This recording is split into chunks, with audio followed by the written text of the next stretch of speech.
Already missing a part. Like it's very rare to see this, no? Yeah. Final question: if you win today, you go to the final. You confident you can do that? Yes, absolutely. I think that's what we are looking forward. One game at a time and winning, then closer to the finals. Guy and Andrew, best of luck today. Thank you very much. Peter, losing another toss, but you're going to do something different today. You're going to bat first. Happy with that? No, we're going to bowl first. Oh, sorry, you're going to bowl first. Go on. Yeah, it's different. Well, I think with these wickets, it doesn't really matter. We're actually quite happy to bowl first because we would like to chase down whatever they put on the board. Yeah, a couple of changes to your squad today. Yeah, Brad is unfortunately missing out, same as Boisseven, and the May and Van Meekeren are coming back in. Is it going to be almost a little bit of an advantage, the fact there's no big crowd in here for you today? You're not playing against the Nepali 12th man. Yeah, kind of. They were very loud, and to be fair, it was the 12th, 13th and 14th man, I suppose, on the side. So, unfortunate, because it was a very nice atmosphere, but doesn't matter for whatever is going to happen on the pitch. Peter, very best of luck today. Thank you very much. That's Peter Seelar, the Dutch captain. As he rightly corrected me, they're going to have a bowl first, Nepal batting first in Game 4 of the Tri-Series.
Hold on, wait.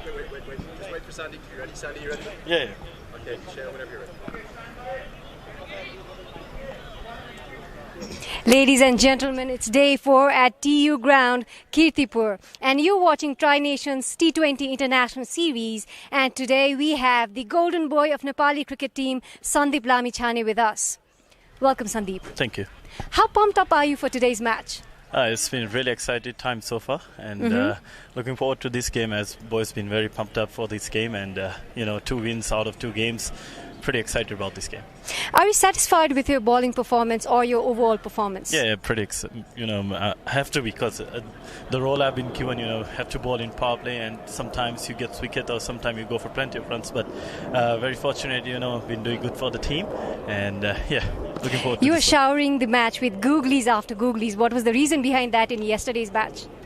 It was a simple plan, to keep batsmen, away from the ball, and just trying to bowl on the right areas, so that, it's really hard for batsmen to pick my wrong uns right now, and hopefully, because it was working for me, and if you see all 3 or 4 wickets I've got in this series, all are from wrong uns, so yeah, pretty, it's been working for me, so that's the reason. Well, it has definitely been working for you. That's why I believe we've got the victory. Thank you for talking with us. Thank you so much. That's all from here. Keep watching the match.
You know, it's been working for me, so that's the reason. Well, it has definitely been working for you. That's why I believe we've got the victory. Thank you for talking with us. Thank you so much. That's all from here. Keep watching the match.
Welcome back to the TU International Cricket Ground. We're just a few moments away from the start of the action to Game 4 of this Bajaj Pulsar Tri-Series with the strength partner Shivam Cement. Nepal taking on the Netherlands. Let's find out what happened at the toss.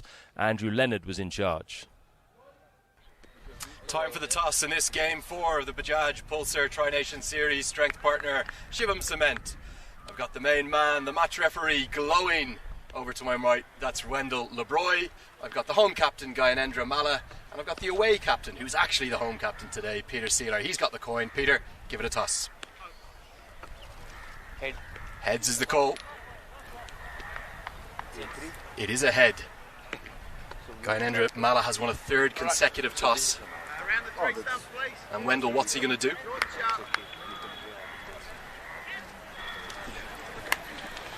Wendell, you just want to tell Wendell what you're going Going to bat first. Okay, Gyanendra, change in tactic. You're going to bat first today. Yeah, we can seems little drier than before. I think maybe we can use first inning, and then after second inning maybe it will turn a bit, so we can capitalize on that. Little bit of a blow, obviously no crowd allowed in today. How much are you going to miss them? Very, very much. I think it's already missing a part. Like it's very rare to see this, no? Yeah, final question. If you win today, you go to the final. Are you confident you can do that? Yes, absolutely. I think that's what we are looking forward. One game at a time and winning, then closer to the finals. Gyanendra, best of luck today. Thank you very much. Peter, losing another toss, but you're going to do something different today. You're going to bat first. Happy with that? No, we're going to bowl first. Oh, sorry, you're going to bowl first. Go on. Yeah, it's different. Well, I think with these wickets, it doesn't really matter. We're actually quite happy to bowl first because we would like to chase down whatever they put on the board. Yeah, a couple of changes to your squad today. Yeah, Brad is unfortunately missing out, same as Boisseven, and De Meij and Van Meekeren are coming back in. Is it going to be almost a little bit of an advantage, the fact there's no big crowd in here for you today? You're not playing against the Nepali 12th man. Yeah, kind of. They were very loud, and to be fair, it was the 12th, 13th and 14th men, I suppose, on the side. So, unfortunate, because it was a very nice atmosphere, but doesn't matter for whatever is going to happen on the pitch. Peter, very best of luck today. Thank you very much. That's Peter Seelar, the Dutch captain. As he rightly corrected me, they're going to have a bowl first, Nepal batting first in Game 4 of the Tri-Series. And that's very interesting, isn't it? Nepal have won 2 games bowling first, but today they're going to have a bat. Let's remind you of the 2 sides then. Nepal going in with the same 11 that played in the previous victory against Malaysia. 2 changes for the Netherlands, though. They've left out Sebastian Braat and the leg spinner Philip Boissevan. Back come Paul van Meekeren, the most experienced seamer in their squad, and the left-arm spinner Julian Demey. We'll get onto those in a second, but the decision by Nepal to bat first, which you mentioned at the top of the show, how much of that is down to getting some balls into the middle order, really? Exactly. We know, the middle order haven't faced many deliveries, maybe 10 or so balls, so it's perfect opportunity for the other guys if they get a chance to show what they have. And probably because of the pitch condition, as well as Gyanendra said, it looks much drier, and they're hoping that it might turn a little bit in the second. Okay, well, we're almost ready for the live action. Then a big game coming up. If Nepal win, they'll guarantee themselves a place in Saturday's final. If the Netherlands win, then all 3 sides can still qualify. Stay tuned.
So it's Game 4, Day 4 of this Bajaj Pulsar Tri-Nation Series. Strength partner Shivam Cement, Andrew Leonard up here in the commentary box, and after a mad dash from the pre-game show, I'll have Matt Floyd come and join me in just a moment. And it's a different sight today because no crowd allowed in after the directive from Nepal government. No mass gatherings of more than 25 people. Paul van Meekeren with the new ball, and he gets underway back into the side today. Remember, disappointing in his sole outing so far. He was dropped for Game 2, and the big ex-Somerset fast bowler was none too happy about that. So he's got a point to prove today. And opening the batting for Nepal, the 2 new superstars. They are turning heads everywhere they go, all around Kathmandu. It's the talk of the town. Kushal Bertal and Asif Sheikh, 24 years of age and 20 years of age respectively. Back-to-back century partnerships. The first ever 2 men to do that in T20 international cricket. But a change of tact today from Nepal, deciding to have a bat first after winning the toss. Gyanendra Malla can't stop winning tosses. Thuds into the pad, good pace from Van Meekeren. Kingma tidies up, we'll have a leg by signalled. Matt, it's always all happening in Nepali cricket, but today it's without anyone in the stands.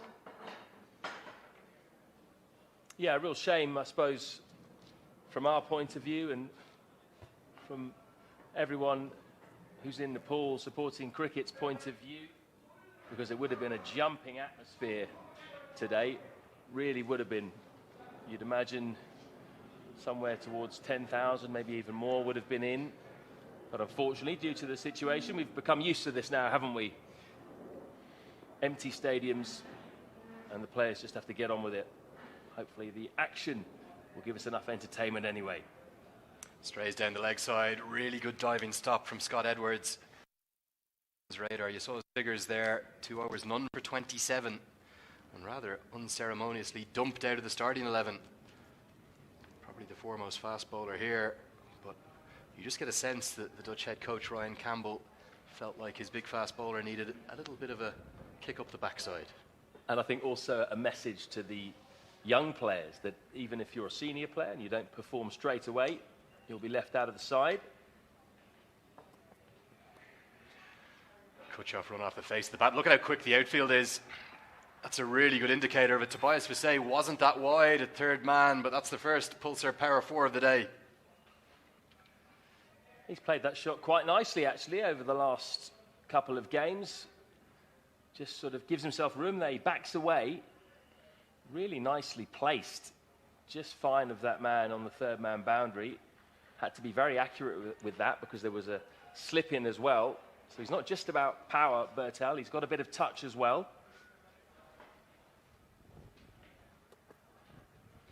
And again, the radar sways, this time down the leg side. Really good pace and carry from Van Meekeren, but another extra. And if Van Meekeren wanted to put right what went wrong the other day, he hasn't started the way that Ryan Campbell would have wanted.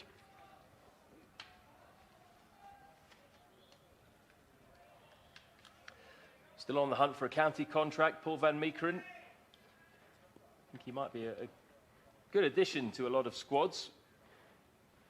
Doesn't have one as yet. Spent quite a few years with Somerset.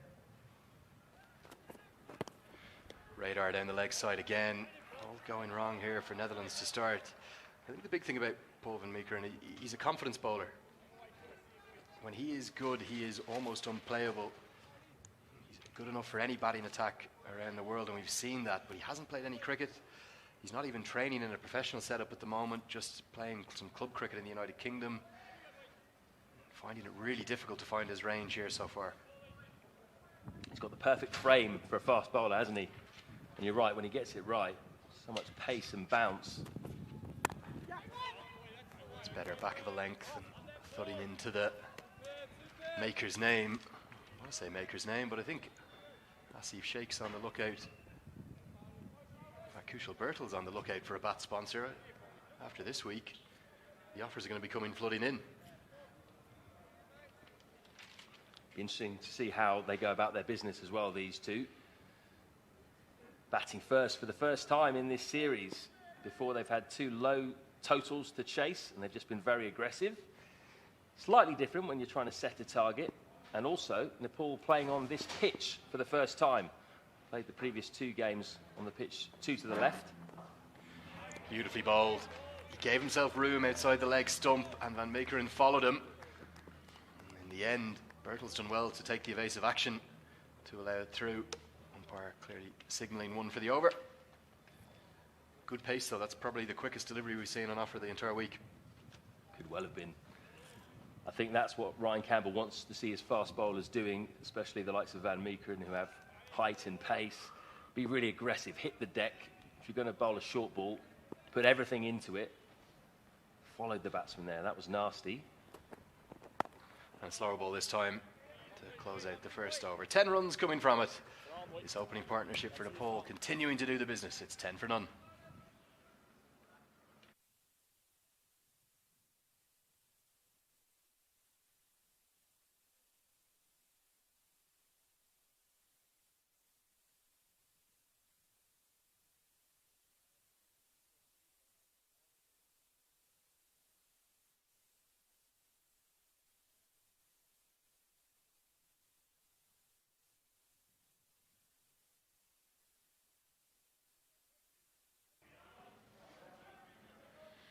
So 2 changes to the Netherlands 11. No real surprise to see Nepal unchanged. Julian de May, the left arm spinner, and Paul van Meekeren, who you've just seen, into the team in place of the perhaps slightly unfortunate Philippe Boissevin. And Sebastian Bratt also out of the starting 11. The big disappointment for me, selfishly, Matt, still no sign of Vikramjit Singh on this tour. Such a stylish, elegant left-handed batsman we've heard so much about. Haven't got to see him bat yet. You can see he's desperately keen to get involved around the hotel. Very tall 18-year-old. Looks like he's about 23, 24. Can't wait to see him play. Vivian Kingma strays onto the pads immediately and he's punished. That's the form these two batsmen are in. Kushal Bertel can't stop scoring runs at the moment. Remember, he was out off Vivian Kingma. No ball caught, and he's punished the delivery for 6. Straight after it, Kingma strays in length, a pulsar power 4. Just the kind of delivery you want to start off your innings, I think. Leg stump, half volley. Kushal Bertel's not going to miss out on the kind of form that he's in. So immediately, once opening bowlers under pressure, just like a couple of days ago. Nice shape, but again he gets it away. This time beats the dive of the man who's in the circle at third man. The runs continue to flow here.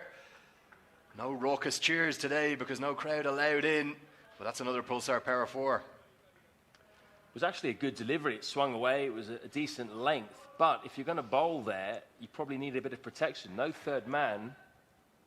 Just unfortunately wasn't the ball to bowl with that field. There is a man out sweeping on the offside boundary, one man on the leg side as well, but if he's going to hang it outside off stump, maybe you think they'd have a third man as well.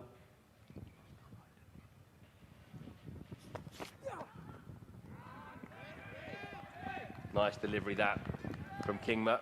A little bit shorter than the previous one. Again, a little bit of a way shape. Beautiful comeback from Kingma. Impressive athlete, this young man. Talk about the sliding doors effect for a second, Matt. Imagine Kushal Bertel was held and was given out caught without that no ball. Where would he be in his youthful international career right now?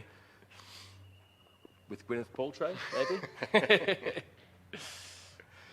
Small margins at the top level. No ball signalled. Immediately that right arm comes outstretched. Kingma's had his problems with the no balls. Bertel's not going to be on strike, but it will be a free hit for Asif Sheikh. If we had a camera on Ryan Campbell right now, I think he'd have his head in his hands. This is exactly what they didn't want out of Vivian Kingma.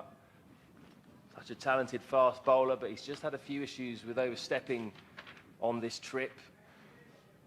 And it's Asif who's going to have the opportunity to take advantage. Yeah, that's quite a big no ball as well.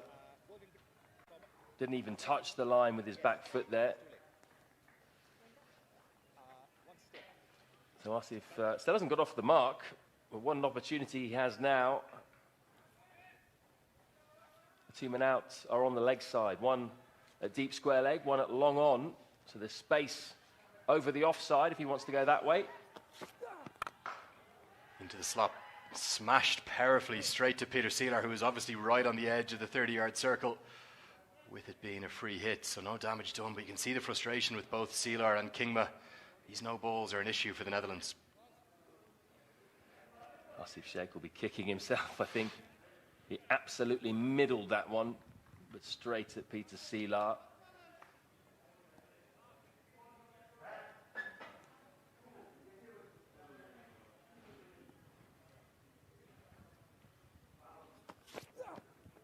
Beautifully bowled. Not quite short enough to pull and perhaps keeping a little bit low. Beats Asif Sheikh through to the keeper, Scott Edwards. For once, one of these two young batsmen taking the wrong option there. This is what he's done so far in the series. 96 off 68 balls, 141 strike rate. Excellent strike rate that. And he's clearly favoured the onside, hasn't he? 73 out of his 96 on the onside. He can play through the off, but I think both of these batsmen certainly would favour the onside.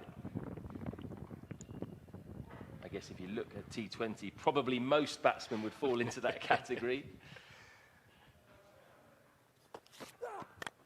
Hit into the sky towards the onside. Is this going to be the first wicket? Vivian Kingma strikes. Huge celebrations from him.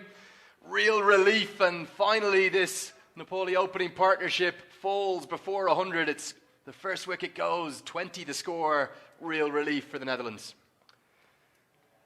You said it, Lenny. That's exactly the emotion you're getting from these pictures in Vivian Kingma. They needed that early wicket. They've been a bit down after the first couple of games, particularly Big Vivian with all the no balls. And just to get that breakthrough, finally, will make a difference for them. Asif Sheikh gone for a duck. Nepal 20 for 1.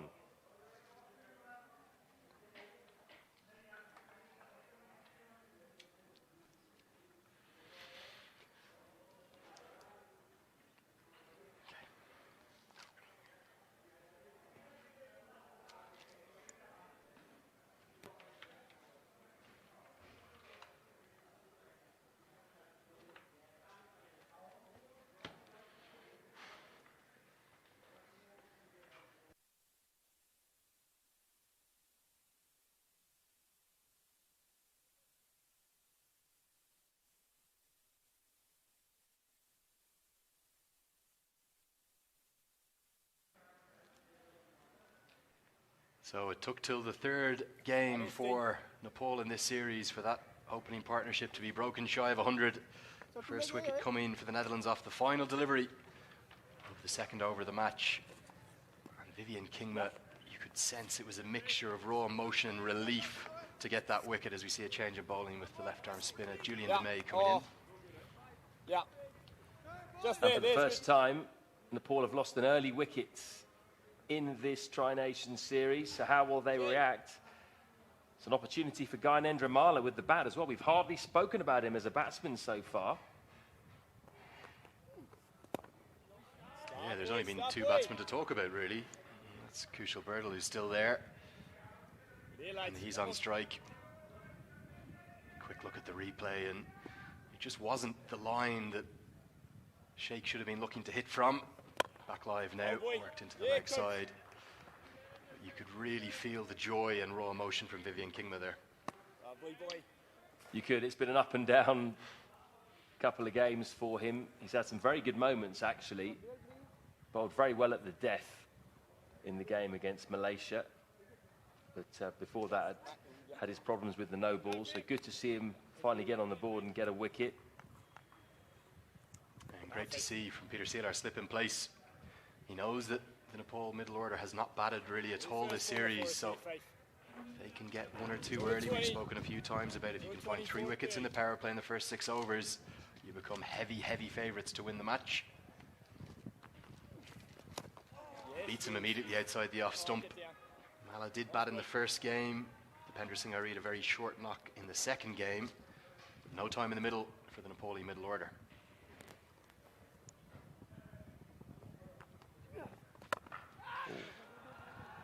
Maybe not timed, but it's going to be enough to clear the infield. Good piece of work in the deep. You can almost hear that coming directly off the toe of the bat mat up here in the commentary box. It did have a very toey sound, didn't it? You knew he hadn't middled it just by that sound. The early signs of aggression from Gyanendra. Just 10 balls faced by the rest of Nepal's batsmen, other than the openers over the first 2 games. Oh, it's lovely. Beautifully bowled. Really good from Julian DeMay. He must have been showing something in training. Not a great day with the ball in his solitary appearance so far, but with Boisseven struggling and Sebastian Bratt really being very expensive. Not surprised to see DeMay back into the team today. Hit earlier over the offside. There's no protection in the deep. And that's going to be a Pulsar power 4 to finish the third over. Nepal moved to 27 for 1.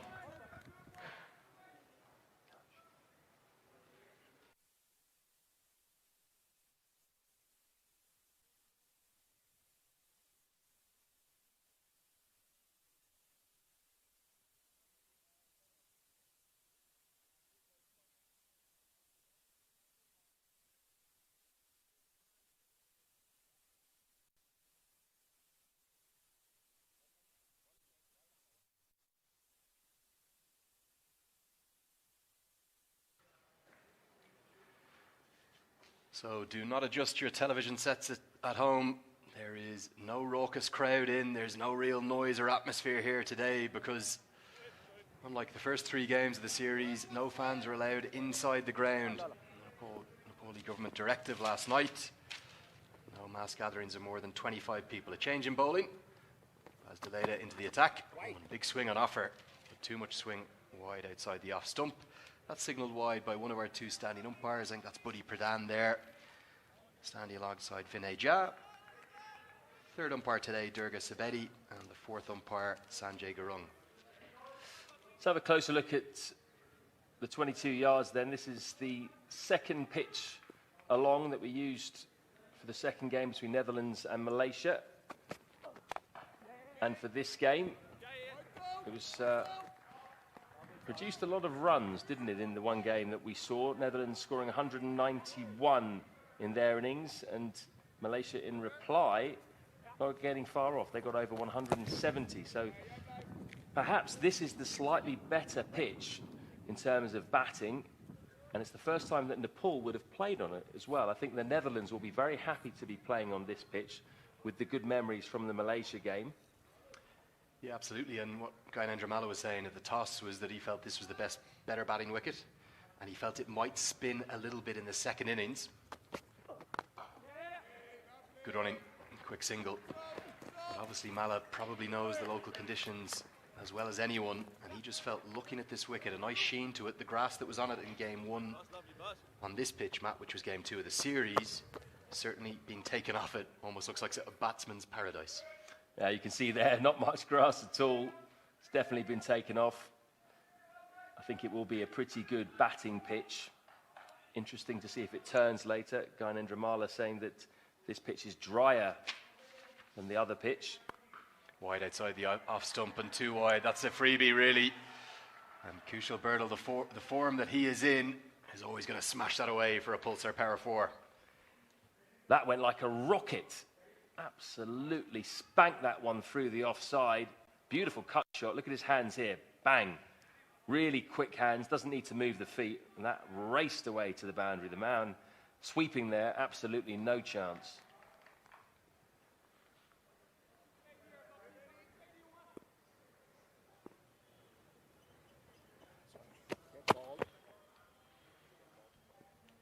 It must be awfully surreal for the Netherlands. Not played any cricket for 18 months. We referred to that a few times. Come in here to Kathmandu to a raucous crowd on day 1, 10,000 people. The younger squad. I think it's fair to say certainly many of the players a little overawed, and now they turn up to play Nepal again. There's pin drop silence. Poor bowling. That's not good from Baz Deleda. Didn't learn his lesson from the previous delivery, back-to-back Pulsar Power 4s. Well, Deleda has actually been one of the most economical Dutch bowlers over the last 2 games, but started poorly here. 2 hit-me balls, really. You can't give a batsman that much width in this format of the game, especially with no third man, no protection. It's just a gimme, really. And Bertel's at it again, isn't he? 25 or 14. He's off to another flyer. Halfway to a 3rd consecutive T20 I-50.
did well there to stop that ball.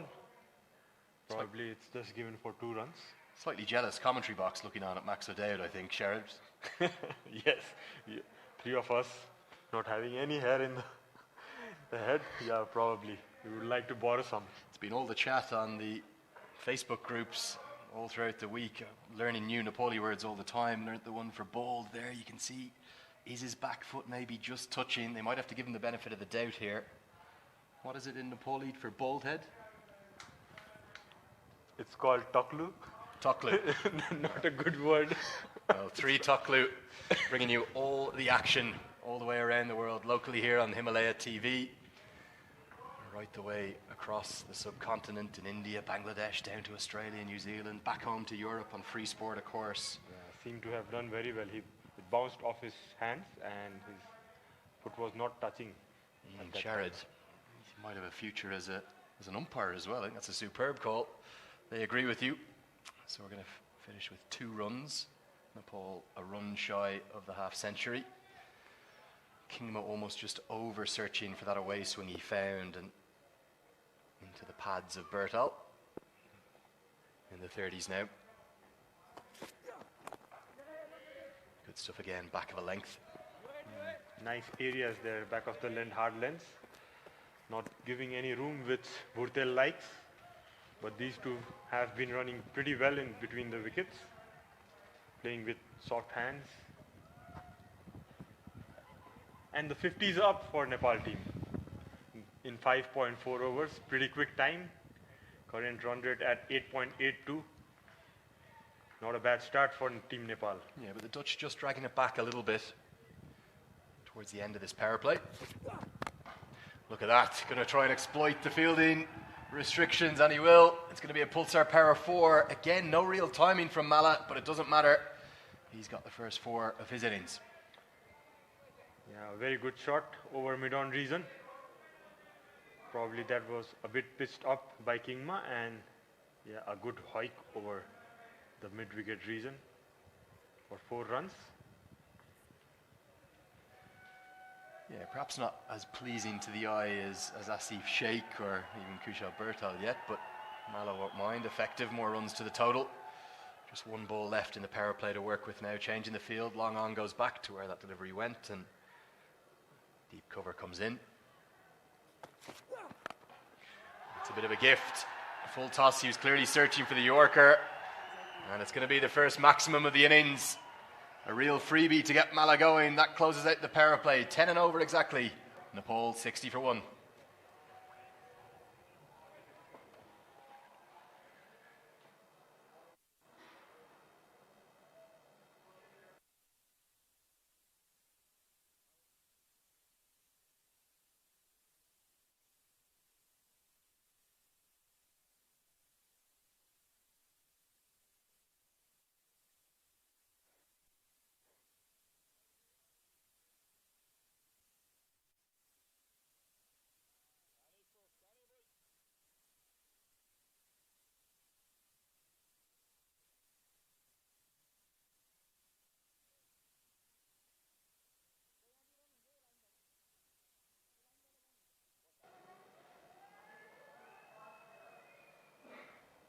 So the power play is over.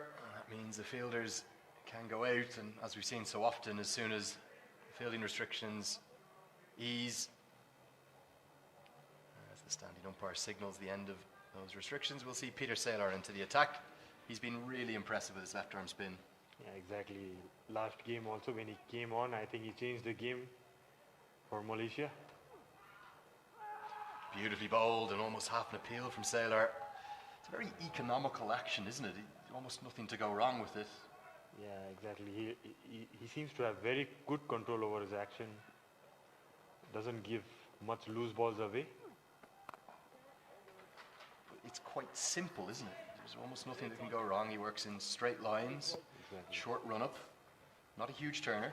Not a huge turner, and you can see sometimes he has that small pause before he delivers. Seeing what the batsman is trying to do, it's always an advantage. Whoa! That one's kept low, kept really low. Outstanding glove work behind the stumps from Scott Edwards. He's been the pick of the three keepers by quite a distance. And that was a super take. You can see some variable bounce from the last three deliveries. The first one jumping up. This last one going a little low. Yeah, and that one, a little bit of bounce that time. So a little bit of variance in this wicket. Oh, and Vivian Kingma has nearly done himself a nuisance there. The Netherlands team really throwing themselves in the field today.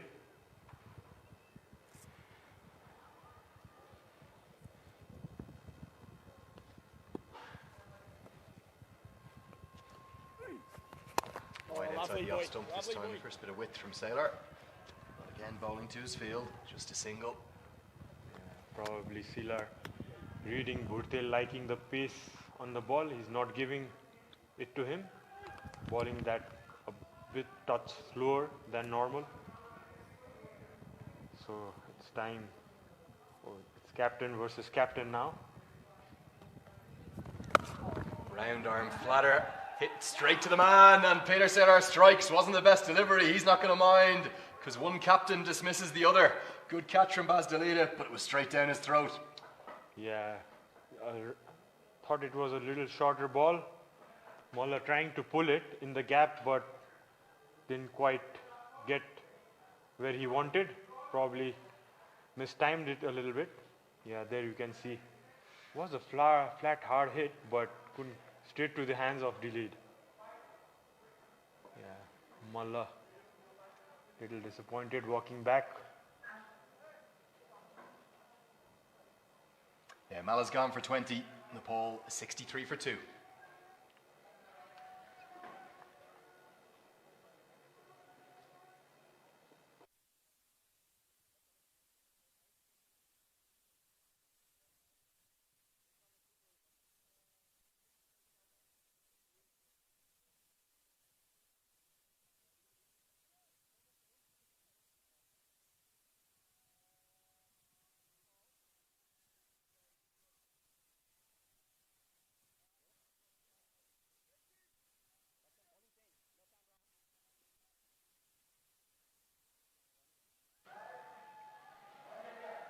So, pressure on this Nepal side for the first time really this week with the bat. The second wicket falls in the 7th over. Kushal Bertel is going to need to perhaps play a slightly different role. Dipendra Singh Airi in at number 4 with the headband, the trademark headband underneath the helmet. Going to be left arm spin from both ends now. Sharad, Julian DeMay into the attack. From this, the Shivam Cement end. Yeah, the captain goes out and the vice captain walks in. One of the informed batsmen. The domestic matches, Bhurtel nicely playing it in the gap with soft hands for a run.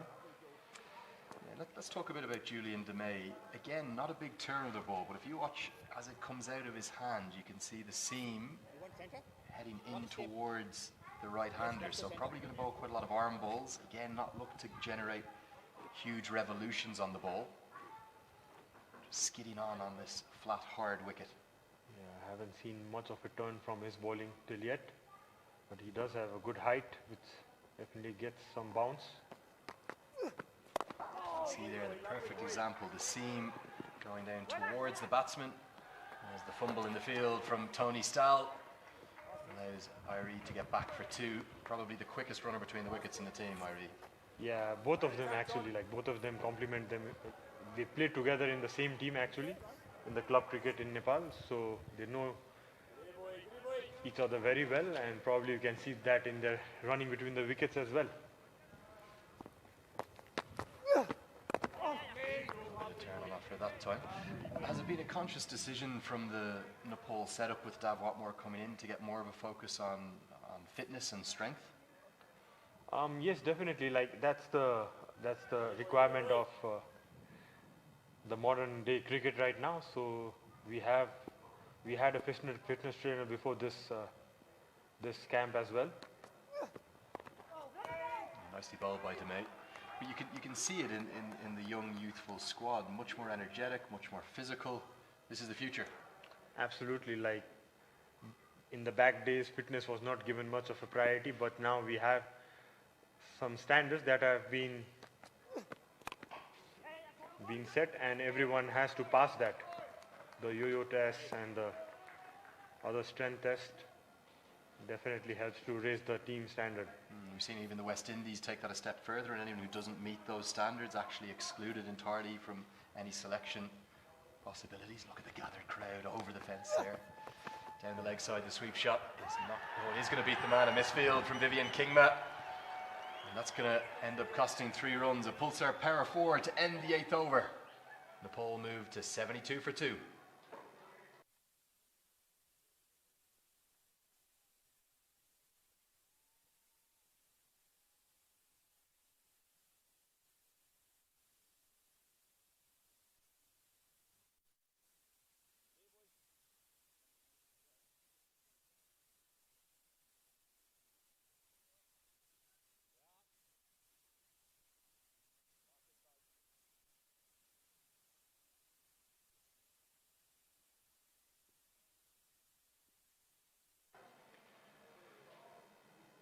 Peter Seeler just even a little bit too quick for us.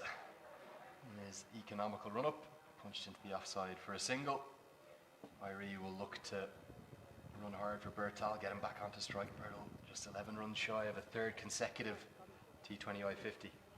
Yeah, not going as fast as the previous 2 games, Burtil, but decent enough to keep the team run rate high. Deependra Irie. Saucy. Yeah, such tight stuff from Peter Seeler, really impressive from him. Yeah, that was a bit faster ball. Pumped into the deep, but protection out there delayed as such an impressive fielder. And yeah, it's really Peter Seeler and Sampal Kami, the 2 most economical bowlers this week. Seeler going at around 4 and over. Sampal Kami 3.71. It's been superb. Top of the order.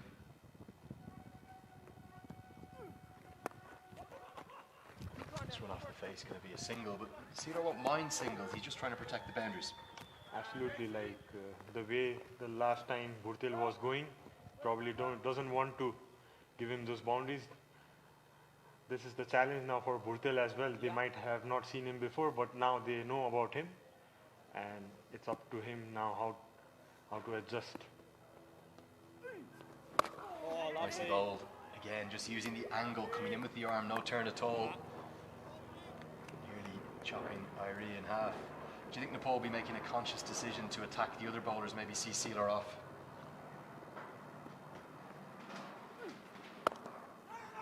Yeah, like they would be knowing that he's been their best bowler in the last 2 games. Yeah, with the over done, Nepal are 75 for 2.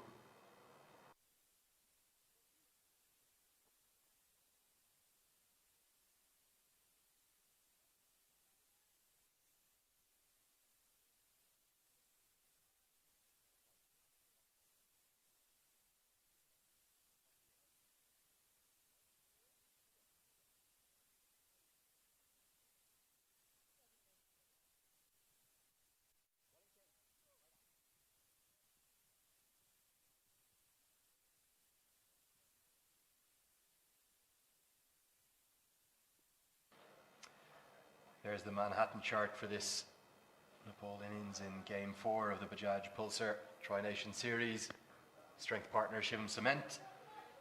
Peter Seeler is continuing to ring the changes. Julian DeMay out of the attack.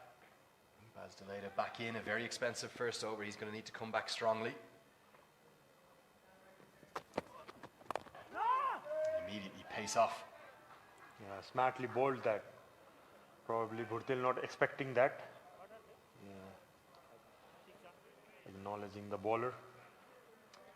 Projected score is just running along the bottom of your screen there.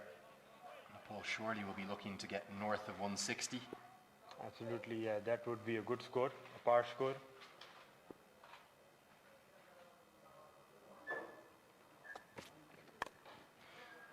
Pull powerfully, going to be work to do for Max O'Dowd. He will get around and cut it off. Just going to be a single. Yeah, remember the only game of the week played so far on this particular wicket. Netherlands made 191 for 2. Malaysia very nearly chased it down, coming up just 15 runs short. Yeah, this seems to be a better wicket. than the middle one, and also probably it's one of the side wickets, so it has a shorter boundary in the leg side, that helping the cause to get those targets up. Yeah, and we've seen with the fast outfield in particular that if you can get going in the power play, you can really get that run rate off to a flyer up around 10 or 12 and over. And see Maxwell O'Dowd trying to do that for the Netherlands in response as Baz Deleda just pulls out, loses his run up completely. It's Buddy Pradhan, the standing umpire there, signalling dead ball. Really fine umpire. Yeah, he's been one of our finest umpires. In a long time, you can see him representing Nepal in the Intercontinental Cups from way back 12, 15 years ago. Yeah, just looks like he's trying to bring everything in now. The full pace deliveries he bowled in the power play were smashed everywhere by Birdall, but giving him no pace to work with. Yeah, probably they just want to keep it simple, keeping that stump line, not giving any width to these both batsmen who like it.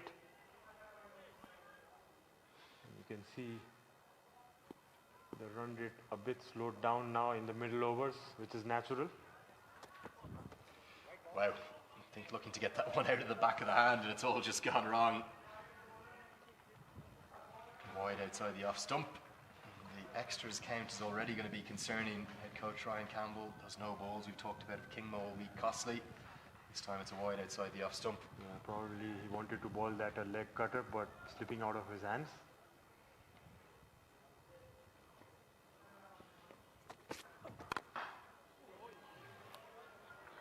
Nicely punched down the ground for a single. Yeah, Ben Cooper at long on, who took a trio of catches. Whilst we don't want to put the mockers on Kushal Bertal, he is on the brink of history here. No batsman in the history of T20 international cricket. If my friends back home in Europe, Bertus de Jong and all the team of journalists who we communicate so regularly with on associate cricket are right, no one has ever made 3 consecutive half-centuries to start their career in T20 internationals. Slower ball, what a shot that is, almost a helicopter shot. And a really good effort from Aryan Dutt, but it's going to run away to the boundary, and the cheers you're hearing are coming from outside the ground. No crowd allowed in there. That's a Pulsar Power 4.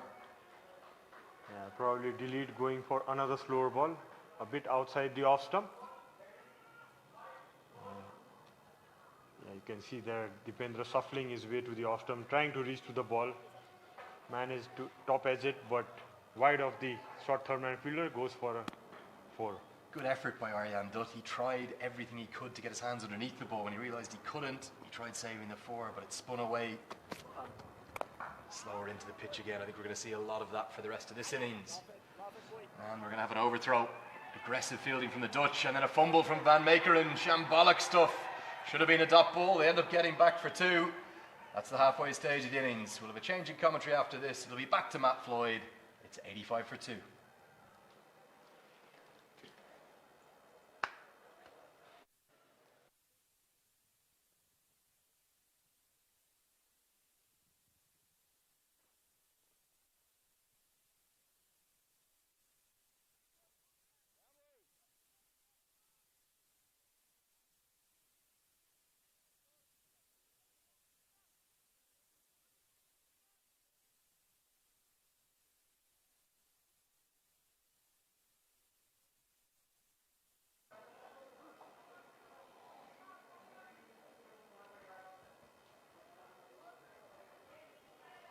Peter Saylor continues then from the Bajaj Pulsar end. He's been the pick of the bowlers so far for the Netherlands. 2 overs, 1 for 6, 1 for 7 now off 2.1. Bowled really well, bowled the ball into the pitch and fast.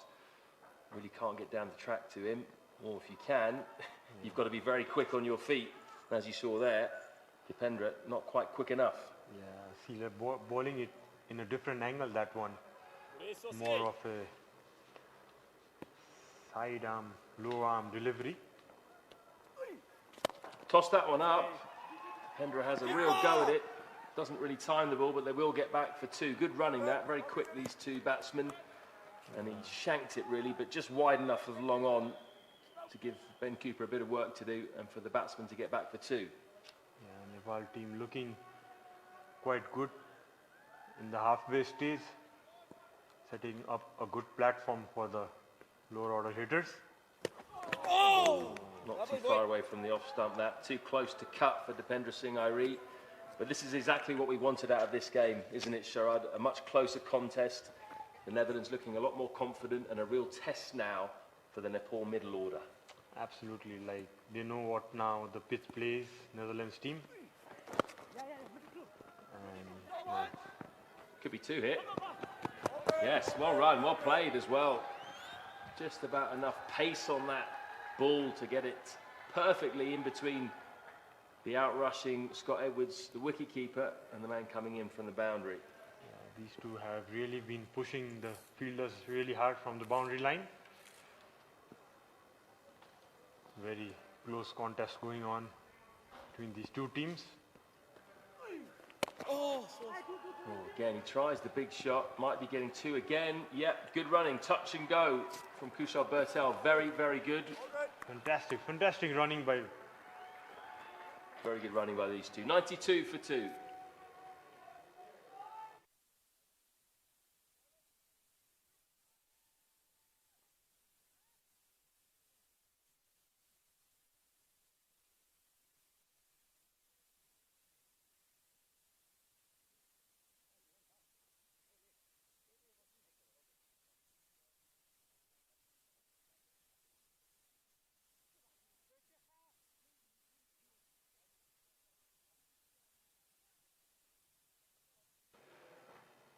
This game 4 of the Bajaj Pulsar Tri-Series nicely poised after 11 overs with Nepal 92 for 2. Still going at a very good run rate of 8.36. And what a stunning view that is, Sharad, with the mountains in the background. We've had a couple of clear days actually, haven't we, the last 2 or 3, and those mountains have been very visible, unlike on day 1. Absolutely, what a fantastic sight. As I said, the bushfires and the forest fires, we haven't seen those mountains for last 2-3 weeks. Flicked in the air, but down too long on for a single. Do you consider yourself very lucky to live in a city like this? Yeah, I mean, like, that's the reason why I live here, you know, like, yeah, it's a nice city to be in. A lot of temples around you, as you have seen in the last videos. And you know where they all are, right? And what they're all called? Yeah, definitely. I know. I remember all of them. I do visit those places quite often with my small boy. We won't test you again with those scenics, don't worry. Oh, big shot that from Dipendra, who's trying to hit that into Lalitpur. Good bounce from Paul van Meekeren, that's what he can do. Very tall, fast bowler, having a bit of a laugh about the big swing that Dipendra took there. Yeah, hitting that really hard on the deck, and that really flew to the keeper. You can see where Edwards collected it, nearly around his head region. Yeah, extracting quite a bit of bounce from this dry surface ball. He's come back well, actually, hasn't he, after a poor first over. Dipendra pulls him away just for a single. 2 men out behind, square on the leg side. Netherlands seem to have done their homework. They haven't given much away, especially Paul hasn't given much outside the off stump, really tucking them up. You know what's been very pleasing to see about Kushal is like the way he has gone through this innings. He's really trying to build it up, not gone hammer and tongs like the previous 2 games. Shown real maturity on his different side. Oh, that's another no ball. So Dipendra is going to get the chance of a free hit. That's been one of the disappointing aspects for Ryan Campbell so far. It's been the bowlers overstepping. I suppose they're all very rusty, having not really bowled off full run-ups for a very long time, and it's shown, really. Yeah, you see the footing there. Yeah, way above the landing crease. Yeah, it's not acceptable in a T20I game because a free hit, a 6 that goes over, really changes the momentum of the game. 3 men out on the leg side. He goes over mid-off. This has gone very high coming towards us, and that's gone all the way, whacks into the advertising hoardings. What a glorious shot that was from Dipendra Singh Airi. Seen the replay, like he didn't get it as if he wanted in the middle of the bat, but really swung that hard. Yeah, you can see the bat turning in his hand, but still got enough. He almost opened the face there, didn't he, just to get it over long off. Yeah, threw probably. The kitchen sink at it though. Exactly, he did it intentionally probably. Seeing the cover and middle of fielder up, the right option taken.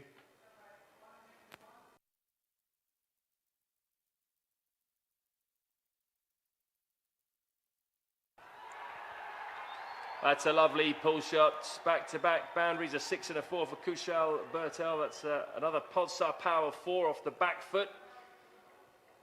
And that's what can happen in T20. Things can change very quickly for a bowler. You can see Dipendra there hanging back after that previous delivery.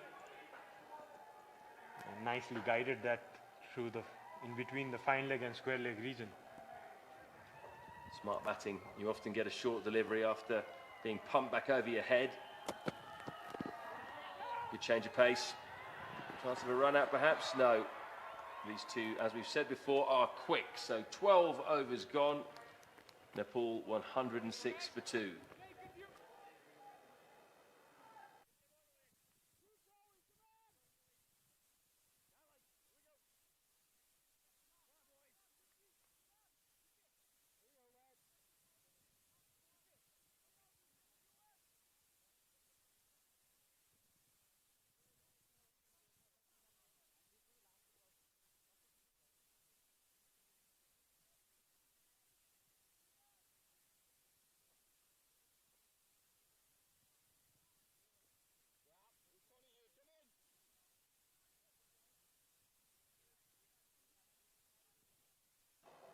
Five bowlers used by the Netherlands. Peter Salar, the captain, has been the pick of them by far.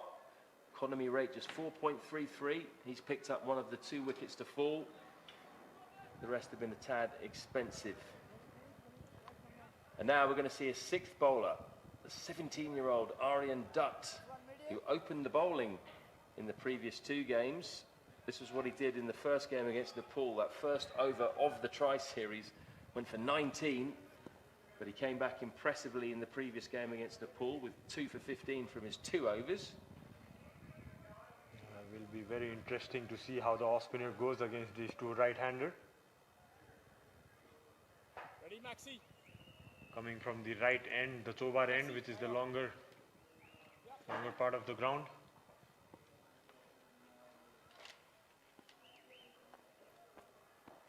Immediately darts that one in. Pulled away to one of 3 men on the leg side boundary. Just the single taken by Dipendra, which gets Kushal Bertel back on strike, on the hunt for a 3rd consecutive half-century. And if he gets there, he will be the first player, male or female, in 17 years of T20 international cricket to have made 3 consecutive 50s from debut in his first 3 games. Banged in. Oh, almost done by the spin there, but that would be an incredible achievement. Absolutely, what an achievement it would be. He has been having a dream start to his career of T20 internationals.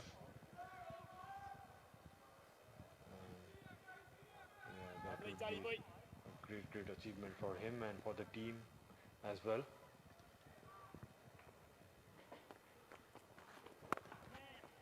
Takes 1.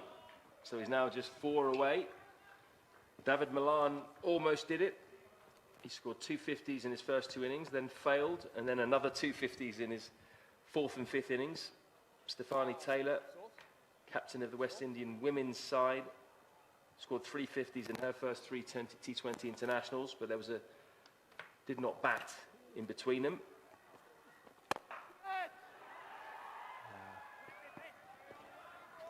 Some big international names there. Would be very happy Kushal Bhurtel to put up his name there. Just a boundary away from that Half century now.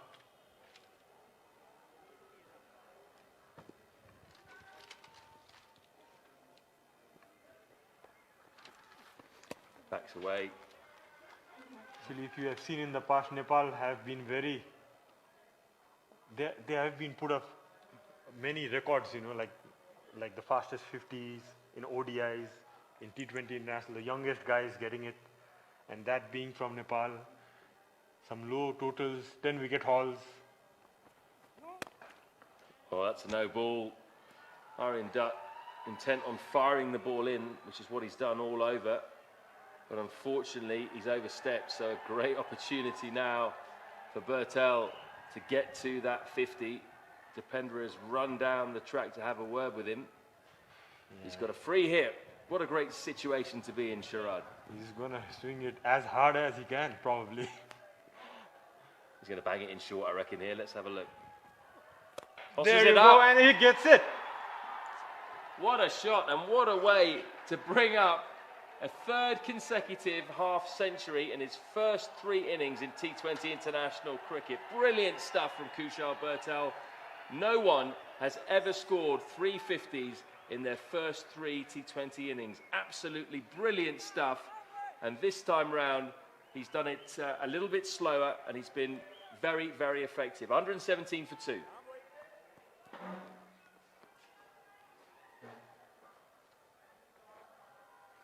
Just showing the replay of it. What a big shot it was over at the Bajaj Pulsar end. Almost out of the ground. Again, the ball has to be sanitised, despite the fact there's no crowd in. Fantastic achievement by Bhurtel. He would be the happiest man on earth right now.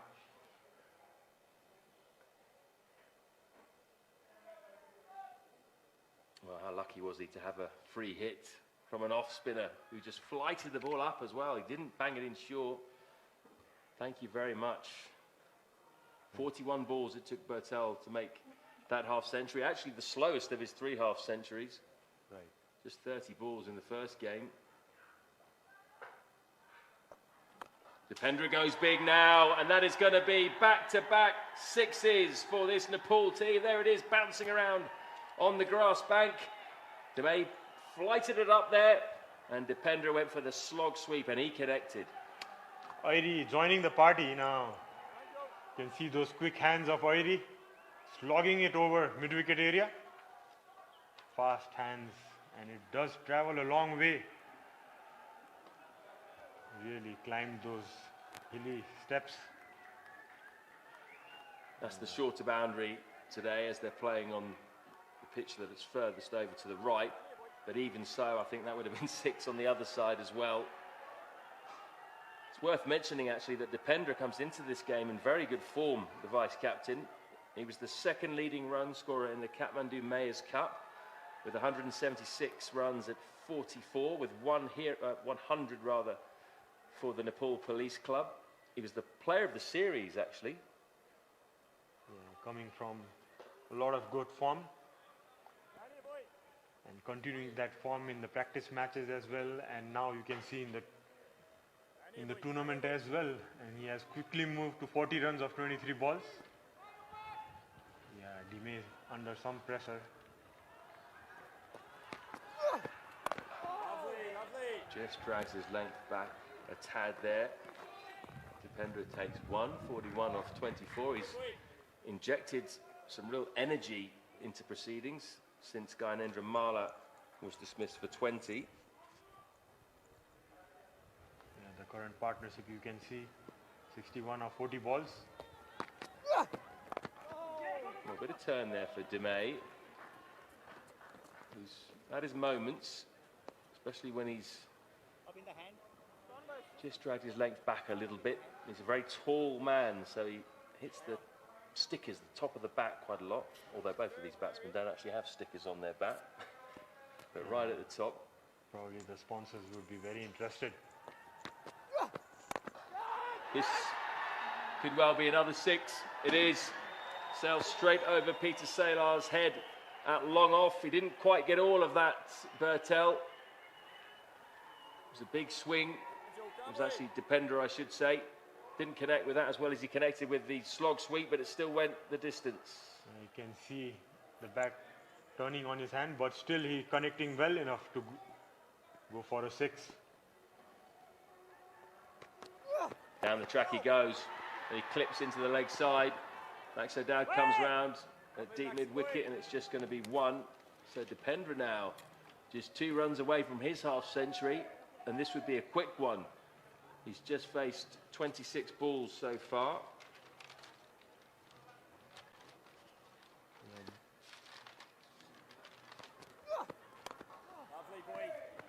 Both of them now trying to go really hard. Inside as did in the long run reason for 1 run. With that, Nepal 133 for 2.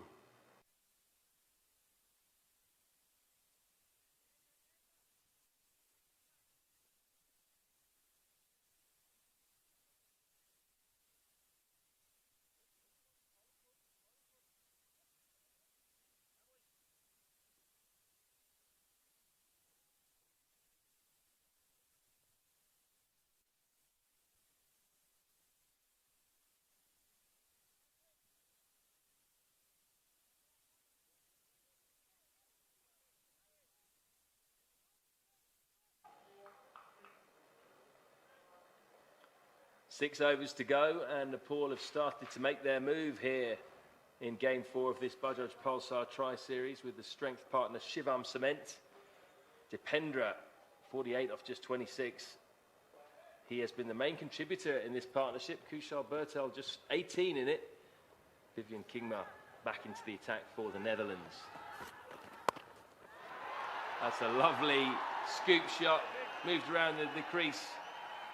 Did Kushal Bertel, got the delivery he wanted on the full, and just delightfully used the face and the pace of the bat straight over short fine leg. Yeah, nothing much the bowlers can do, you know, like they're playing so well, executing their shots perfectly. Nicely scooped that over the fine leg region. Bertel showing his class. Probably Kingma would like to slow it down now. Does the same again. Same results. This time the ball bounced it, so a trickier shot to play. He was on the move, but he still managed to get it up and over Aryan Dutt at short fine leg. That was a better shot. Yeah, Kingma tried to ball that a bit slower, leg cutter there you can see, but still had enough pace to work with it. Bertel, similar shot, a better executed, as you said, Matt. So Bertel equaling his highest score in T20 international cricket and highest score, of course, of this Tri-Series, 62. He was 62 not out in the first game against the Netherlands, 61 in the previous game against Malaysia. In fact, he was not out in the previous game, he was out in the first game. You can see the last shot brought a couple of changes, the fine leg going down. This time he backs away. Kingma follows him and he pulls, and he's picked the man out at deep mid-wicket. Big celebration from Baz de Leyda. That was a really good catch. He had to come in quite a long way and dive forward, and you can see how much that wicket means to the Dutch. Yeah, very good catch diving forward, the lead. A nice breakthrough for the Netherlands team. Bertel disappointed, not timing that well, but played very well, that youngster. You can see he's tried to move away, makes him some room for himself, but Kingma bowling that into his body, and what a fantastic catch there by Dilid. Diving forward. Bertel, a round of applause by the team and the crowd outside the stadium. Nepal 141 for 3.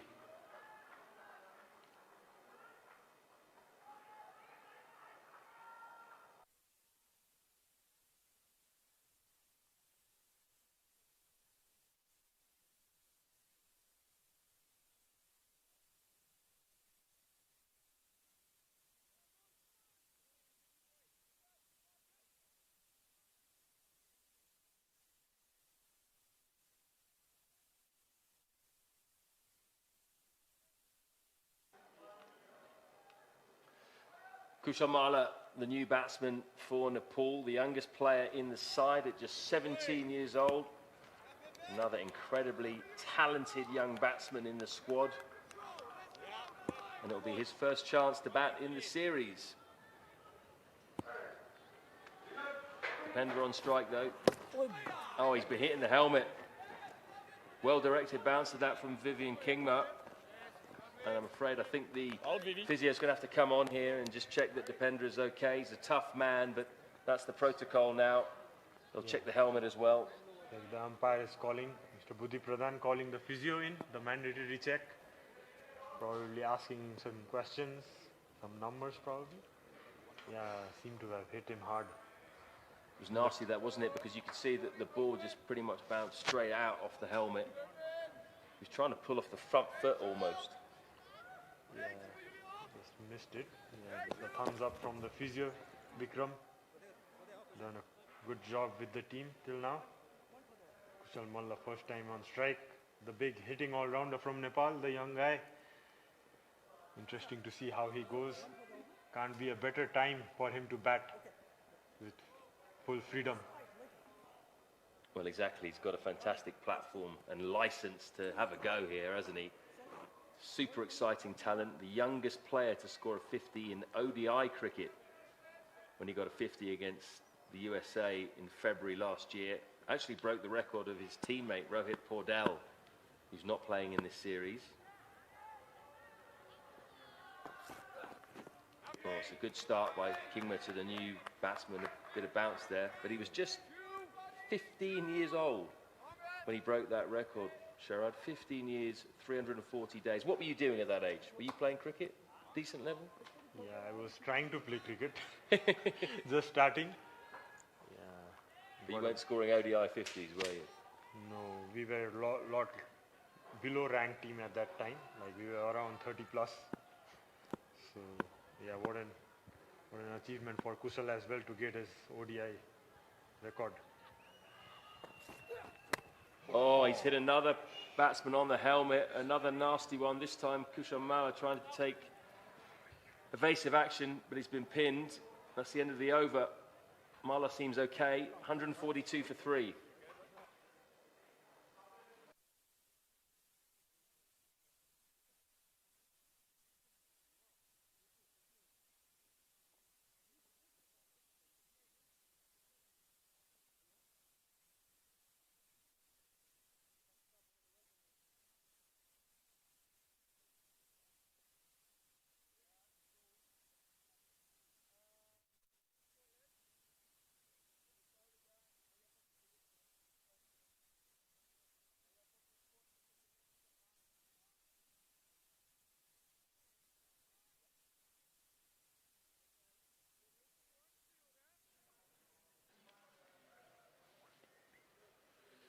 Five overs to go in this Nepal innings. What kind of a score can they get up to? It's going to be another biggie, isn't it? If they get 10 runs and over from here, it'll be 192. They might get more, though, because they've got 7 wickets in hand. This could be a key over right now. Peter Salar, who's been the pick of the bowlers, just 1 for 13 from his 3 overs. So how many can they take from this one, or will they just try and see it out and have a go from the last 4? Andrew Leonard has come in to replace Sharad Vasorka. Fascinating last 5 overs we have on our hands. Yeah, absolutely. And an extraordinary over we had. The wicket, a couple of scoop shots for boundaries, and Vivian Kingma pinning 2 batsmen with express pace in the helmet. He really dragged that one down, Sailor. He's turned around straight away because that was a rank long hop, and that was dealt with by Dipendra Singh Airi, who moves to a half century off just 28 balls. The first time we've really seen him in this series. What an impact he's made. Yeah, super innings. A T20 I-50 coming off 28 deliveries with a real range of hitting. And look at this, it was a rank long hop. One of the only poor deliveries Peter Salar's bowled all week. Pumped out of the ground onto the grass banks. We'll go through the protocol again. The ball will be sanitised even though there's no crowd in. That hit to the helmet hasn't affected him. Good to see both Kushal Malla and Dipendra Singh Airi okay after the raw pace of Vivian Kingma. And that half century, the fastest of the tri-series so far. quicker than Kushal Bertel's 30-ball half-century in the first game against the Netherlands.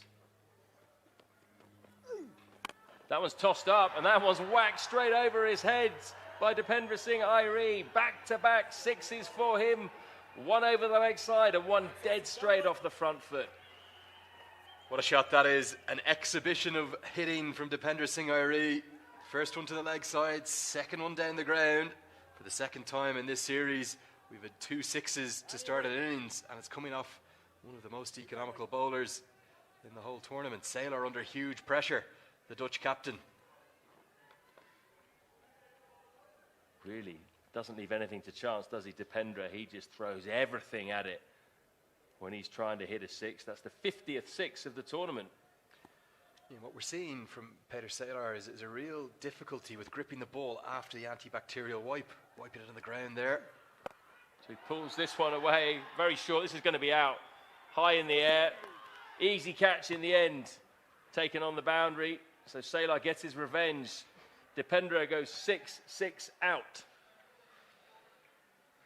Yeah, we said it earlier in the week, live by the sword, die by the sword, and that's what Airi has done. A superb innings though, 60 from just 29 deliveries, strokes all around the ground.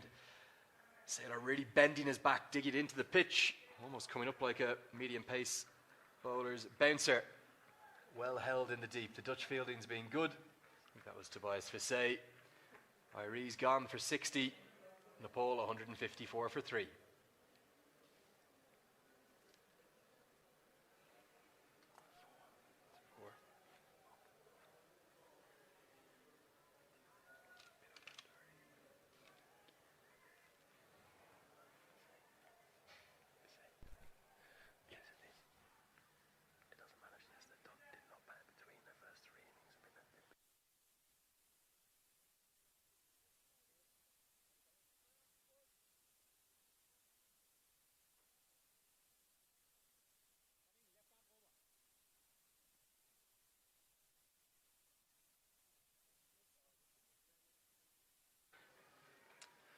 A much-needed wicket there for the Netherlands. Dipendra Singh Airi almost bounced out by the left-arm spinner Peter Saylor. New batsman is Binod Bandari, but it's Kushal Malla who's on strike because the batsman crossed. Yeah, and just Saylor just pulling up a little bit. I wonder, maybe his lower back. Seeing the Dutch physio George been working on him throughout the week, certainly into the veteran stage of his career. The oldest member of the Dutch squad here this week as well, the captain. Didn't look too happy being pumped for those 2 sixes by Dipendra Singh Airi, but he got his revenge. Just needs to close out. 2 deliveries left in his spell. Just taking his time here. Yeah. Smart idea, I think. Just keep the batsman waiting. Get your plans right. Malla goes big, swings away to the leg side. There's a man out there, but he's just cleared him. So Kushal Malla's not going to hang around either. Gets the big slog sweep out immediately. That's the 3rd 6 of this Peter Saylor over. Yeah, and 51 sixes now in the Bajaj Pulsar Tri-Nation Series. What entertainment we've been given. Perhaps not Saylor's best over. He's struggling with something. I'm not exactly sure what it is, but that was really into the hitting arc of young Kushal Malla. He's a powerful young man. Though Baz de Leede is probably the Netherlands' best fielder, there was nothing he could do, soaring over his head. 3 sixes in this over, as you said, Matt. Nepal looking at well in excess of 200 now, perhaps. And he's gone again. This one's gone higher, and it's gone longer as well. Again, right into Kushal Malla's arc. He absolutely middled that one. And it's another 6. That is 4 in the over. It's 166 for 4. It's an extraordinary last over. We've just seen Peter Saylor hit for 4 sixes and taking a wicket. It's ruined his figures, really. 2 for 37 from his 4 overs. And now it's over to the youngster, Aryan Dutt, coming around the wicket. The most expensive over of the tournament so far. 24 runs coming from it. All in maximums. Remarkably, a wicket falling as well. Peter Saylor cut a significantly disconsolate figure as he walked away. Such impressive striking as we have a slight hold up in play. A Magnificent ground staff team here, just adjusting the sight screen so Aryan Dutt can come around the wicket to the right-handed Bandari. Well, we were saying earlier that the Netherlands have, well, at one point were doing slightly better with the ball than in the first meeting between these two sides, but Nepal have completely turned that on its head. They're heading for the biggest score of the tournament so far, and this could be 2 more runs to it. Perfectly weighted that from Binod Bandari, who's getting his first bat of the tournament. Experienced wicketkeeper, who's actually played the most T20 internationals for Nepal, apart from Paras Khadka.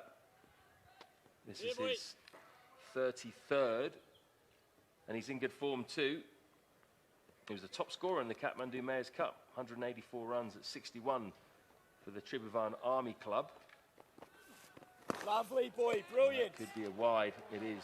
I think that's a little bit unlucky. It was really well bowled. He's hiding it away outside the off stump. Bandari went across, well gloved as ever by Scott Edwards, but signalled wide. Nothing really going the Netherlands' way at the moment. And speaking of first bats for the tournament, Kushal Malla, where have you been? I want to see more of him. Oh, lovely. No, we'll see more of him now, because they're going to take one. Oh no, they're going to possibly come back for a second. That might have been a bad decision. Binod fancied getting back on strike, but they just settled for the single. Kushal Malla then, 12 off his first 5 deliveries with those 2 sixes off Peter Saylor, the second of which was high and long and handsome over wide long on. He's just turned 17, Kushal Malla, 17 years of age and 46 days. He's about as exciting a cricketer as there is coming up through the ranks of any country in the world. Keep an eye on this southpaw. And that's his arc. You just can't bowl there to him. He is so strong, just whacks you over long on or mid-wicket. Really isn't the length to bowl to Kushal Malla. So much power. IPL, Big Bash, CPL, the 100, whatever league is watching, get your phone ringing to Kushal Malla. Get him over. He's the next Nepali superstar. We've seen Sandeep Lamachani fly the flag. Look at this for a strike. Smash down the ground. Right into his hitting arc. He's 17 years of age, this kid. What a talent. Bowls a bit of left arm spin as well. So he's not just a batsman. On the hunt for his 4th 6. Don't know what happened there. I think Dutt maybe had to pull out because the batsman had heard something. Still quite a few spectators dotted around outside the ground making a bit of noise. Banged in short, hits the stickers. This could be out, could be the end of Kushal Malla. Yeah. Comfortable catch by Vivian Kingma, or Paul van Meekeren rather. Good bit of bowling that by Aryan Dutt. He just banged it in short. And no timing at all from the young 17-year-old. Got out by another 17-year-old. Yeah, really clever stuff from Aryan Dutt, and that's the second spinner who's almost bounced a wicket out. Really miles back of a length. The extra bounce just rising on Kushal Malla. Didn't get anywhere near all of it. An easy catch for Paul van Meekeren down at long on. Palpable relief for the Dutch. They were under the pump. Great little cameo from Kushal Malla. Hopefully we'll see more of him this week. He's gone for 18 from just 7 deliveries, 3 sixes in that knock. Nepal 176 for 5.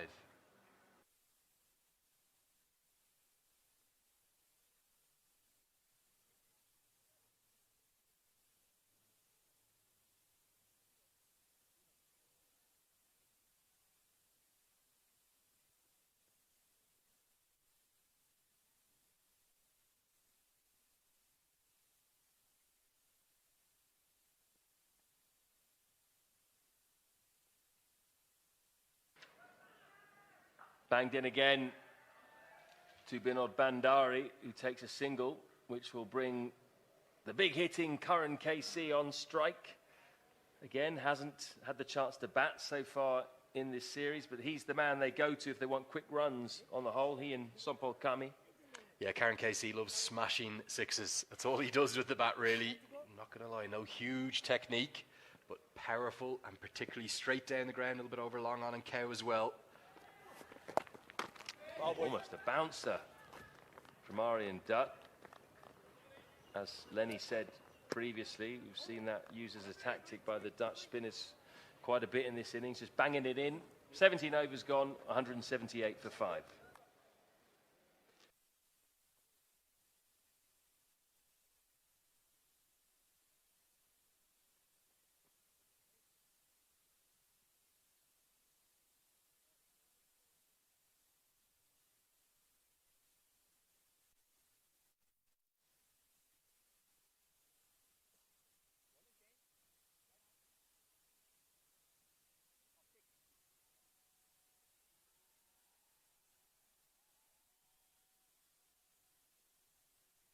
Okay.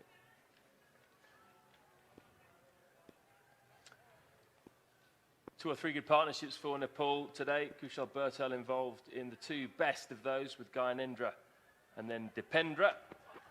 As the leader comes back into the attack, and he's going to get a chance for a very tricky caught and bowled. Maybe he's gone high up in the air, this. Well judged by the young man. So he gets Binod Bandari. He's had a tough first couple of overs, but he's come back strong there. Yeah, super catch. He's probably the best Dutch fielder. An outstanding young athlete, Bas de Leede. And Karen KC just couldn't get anywhere near it. He loves smashing those sixes down the ground with a kind of round hitting arc. This is a much more difficult catch than it seemed, and Bas de Leede clings on. Second brilliant catch from him. Action everywhere. Wickets, runs, it's all happening. Karen KC gone for 1. Nepal 178 for 6.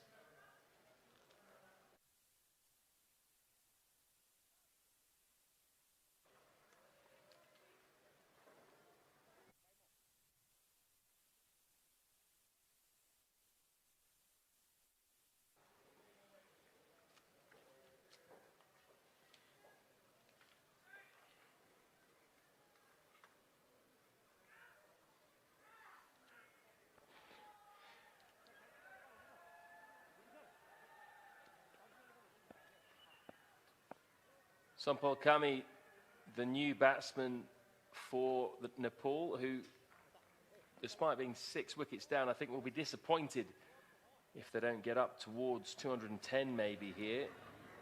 Binod Bandari, an established batsman.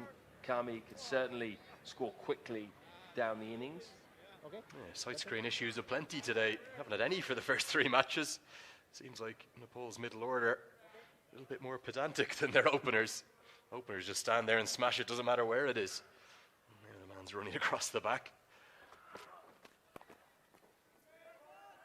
Yeah, I'm not sure I would have been too happy with that as a batsman, having asked them to move the screen, and then the guy's just running across it with a light blue shirt on, but didn't seem to bother Binod Bandari too much. He's got 5 off 4 deliveries. I wonder, are the Dutch just a little behind time here? You can see all of their bowlers running back in between deliveries, incredibly keen to get through their overs. You'd imagine, particularly with the sixes that have been hit, there'll be some time allowances given by the 2 standing umpires. Oh, that's almost well bowled, just a bit too wide. He nailed the length, the Leede, but it just swung a bit too much, given as wide. I think the issue with the Dutch bowlers is that the fast bowlers have very long run-ups. Yeah, and look at the extra count as well, Matt. 3 no balls, 8 wides. All these things take time, so trying to avoid the attention of the ICC match referee, Wendell LeBroy. Slower ball, down leg side. I think it might have brushed a pad, and that's why it wasn't given as wides. Yeah, there's Dav Watmore and the rest of the Nepal coaching staff, and what an impact he's made. Been in the role since just December this year, and I really enjoyed listening to him at the post-match media conference after their win yesterday. Sampal goes up and over point, and that could well run away towards the boundary. It does. So he's off the mark with a Pulsar power 4. 184 for 6, Nepal, with 2.2 overs to go. Yeah, good batting, and just shows off this dynamic, new, fresh approach that Dav Watmore is encouraging. Takes the aerial route, no one behind square on the offside, outside the circle. And yeah, one of the interesting things that the Australian coach said the other day, he said that in a funny way, Paris's injury has given us a chance to ensure that we're having to bring the new guys through. And these are young boys who are confident in their own ability. We have a strong batting lineup all of a sudden. And he has instilled confidence in that batting lineup. They've been so impressive, on track for in excess of 200 here. Oh, slower ball, long hop almost. I think that was borderline, almost could have been given wide. May have got away with one there, the later. But that's a good point you make there, Lenny, because had Paras Khadka played, and he would have done because he's a Nepali cricket legend and one of the strongest batsmen in the side, plus offers a bit with the ball, I'm not sure that both of Asif Sheikh and Kushal Butel would have played. Yeah, Paras Khadka making that fantastic T20I century against Singapore. Slower ball again, scooped just wide of the outstretched dive from the keeper. A really good effort. He's been magnificent with the gloves all week, Scott Edwards. Just going to be a single to close out the 18th over, 185 for 6.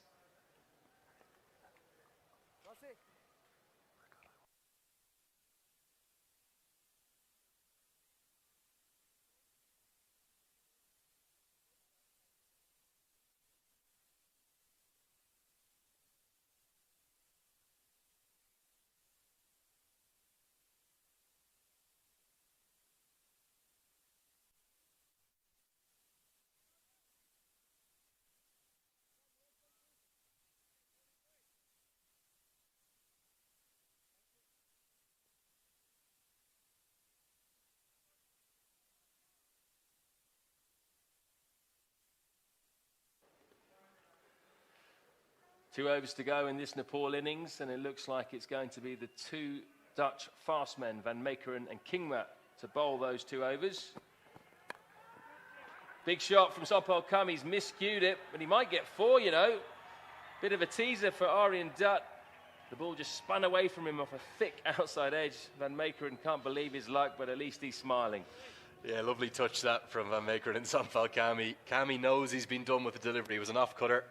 Rolled his fingers over it, Van Meekeren. You'll see it clearly here in the replay. Beautifully bowled. He was nowhere. Nearly went to Aryan Dutt inside the circle at third man. Teased him. And as he didn't get the dive out, as soon as it beats you at this infield at the TU International Cricket Ground, it's going to be 4 runs. A Pulsar Power 4. Another off-cutter. This one dragged down short. Just a single to Vivian Kingma at fine leg. That brings Binod Bandari on strike. Van Meekeren none for 31 from 3.2 overs. Well, one very good over. The others have been a little bit below what you'd expect from him, perhaps.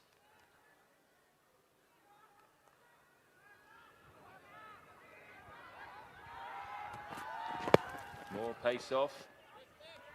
Well, stopped that by Scott Edwards. So a decent comeback. Previous 2 balls after the first one went for 4.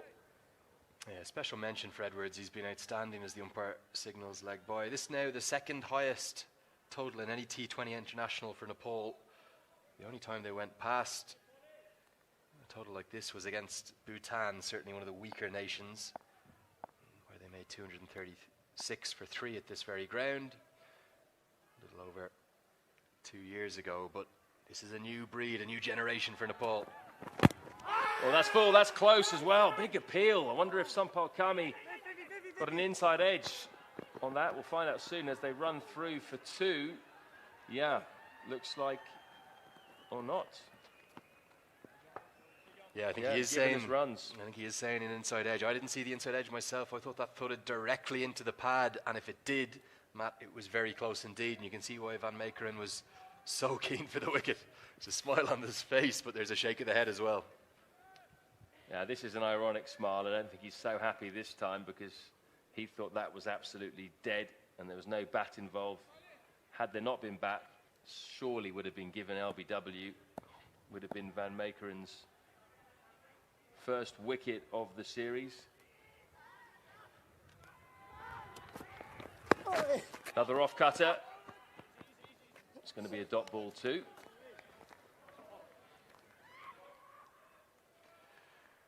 Kathmandu, Nepal, what a city. The sights and sounds of a magical place. My 6th visit here now. Can't get enough of it, it gets under your skin. Chayambu there, the temple. Beautiful blue skies we've had all throughout the week. hopefully after we get past all this madness of the pandemic, tourism will return. It's such an important part of the economy here. Special city, Matt. Really is. And as soon as we can, once the bubble's over, we'll be getting out, you and I, Lenny. Another pace-off delivery, pulled away. It'll just bounce short of Kingma at fine leg. So a decent comeback after being hit for 4 first ball by Van Meekeren. 1 over to go, 194 for 6.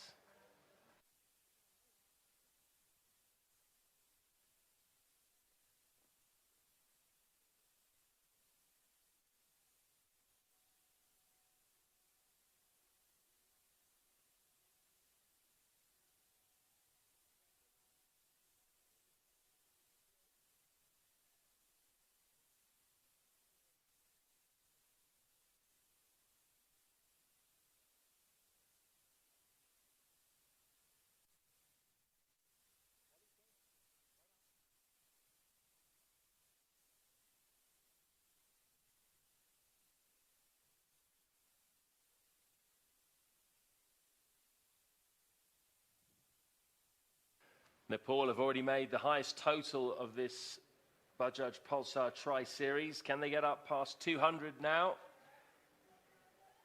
It's going to be Sampal Kami on strike. Vivian Kingma to bowl the final over of the innings. Closed out the innings well against Malaysia.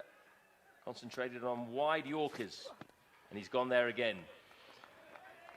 Absolutely love this plan, and again, perhaps just a little surprising not to see Kingma bowl the 18th and the 20th. It works so effectively in the game against Malaysia. He's really nailing that wide Yorker. I wonder what Kami and Bandari can come up with in response.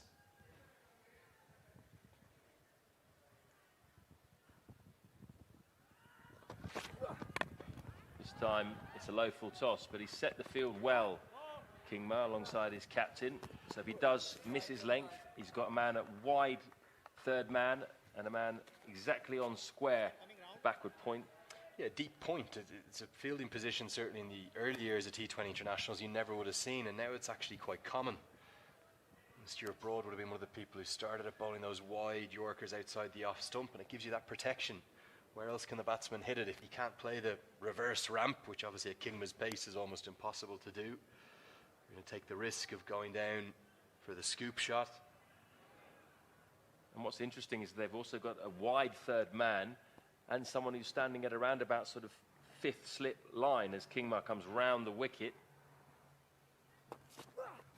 This time Kami goes to scoop, gets it fine as well. Doesn't quite get enough on it though. So that's going to be a single. Brilliant from Tony Stahl. And what you won't have seen on your screen, Tony Stahl has run across as soon as he's seen the ramp shot about to be played. He's anticipated that, sprinted full pelt from out of your picture, come across behind the keeper, and he's ended up saving 2 runs for his team. Really good, yeah. He's in this sort of strange position of 4th or 5th slip line on the ring. Actually saved 3 runs for the team, just a single. Kingma back over the wicket now, Matt. And again, he goes to the wide Yorker, but that one's too wide. You could see just outside that faint red line there, which is used as a guideline by the umpires. It's a good plan, but you've got to be pinpoint accurate when trying to execute it. I've really enjoyed watching Kingma bowl this week. One of the finds of the tour for the Netherlands. If he can get his run up sorted and keep his foot behind that line, he's going to be pressing. Well, he's missed his length there. That's a full bunger, and it's been whacked over long off for a 6. Brilliant timing by Sampal Kami. 200 up for Nepal. Missed his Yorker, and that's all it takes. You miss it by 6 inches either way these days. The batsman's going to pump you out of the ground. It thudded into the building that we're in with the commentary box here.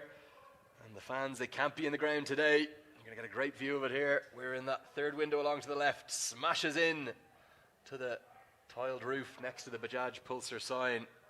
A break in play as we go through the protocols, but can you imagine the atmosphere right now if, as for the first 3 games of the series, we were allowed to have a big 8,000 to 10,000 full house in place, Matt? Oh, it'd be absolute carnage, wouldn't it? Actually, a real shame that all those fans aren't allowed inside the stadium. They'd be on all those grass banks that you see there. basically about half of the ground is taken up by grass bank, and that's where the fans can be, and they generally just pack in, particularly when there are no restrictions and no pandemic going on. But that's for a later date. I'm sure it will happen again soon. What an innings this by Nepal. And Kami goes again through the offside. A low full toss this time. Well stopped by the captain, Salar. So 1 taken. We've got 1 ball left. Binod Bandari has the honour. He's just dabbed it around, 6 off 6. Has a chance to hit his first boundary. Yeah, Kingma's just got to try and get out of this over without conceding a boundary, and it'll be job done for him.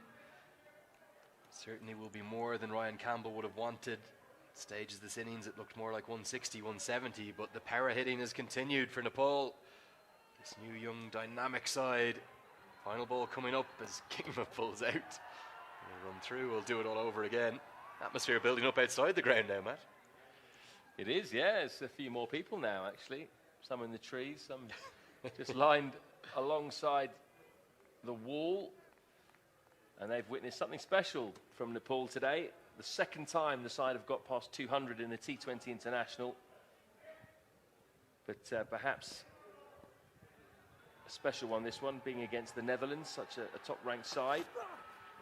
Oh, that's going to be a wide. He went for a slower ball. Kingma, bit of a double bluff, slower ball and wide. Try to get it around a Yorker length, but too wide. Yeah, 17 extras now, Matt, and Ryan Campbell will not be happy. The head coach of the Netherlands certainly shown better signs today than in the opening game, but Nepal over 200, and what's a good batting wicket, it's going to be a mammoth chase for his side. Dug out straight to Peter Salar. That'll just be the single. 206 for 6 Nepal end up on. It was a really nicely paced innings. Didn't start as quickly as they did the first time these two met. They were 85 for 2 off 10 overs, but they've taken the last 10 for over 120. Some power hitting that we've seen. Dipendra Singh Airi with the fastest half-century of this Bajaj Pulsar Tri-Series. Another half-century for Kushal Bertel, the first man to score 3 half-centuries in his first 3 T20 international innings. And some useful hitting at the end there from Kushal Malla and then Sampal Kami. This is going to be, as you say earlier, some run chase, Lenny. Yeah, what entertainment we've had over the course of the last 90 minutes or so. Broadcasting to you live right the way around the world. 206 for 6. We'll bring you the full batting card in a little while. I'll talk you through it. Kushal Bertal, 62 off 46. Gyanendra Malla, 20 off 14. Dipendra Singh Airi, 60 off 30. What a knock that was. 5 sixes, including being part of the most expensive over the tournament, as Peter Salar was smashed for 24. There's the card now. The Gremlins have worked themselves out, Matt. Loved the cameo from Kushal Malla, 18 off 7. And a couple of good hits from Sampal Kami, 21 off 13. Just have a look at the bowling. 4 overs bowled by Salar, Kingma and Van Meekeren. All of them quite expensive.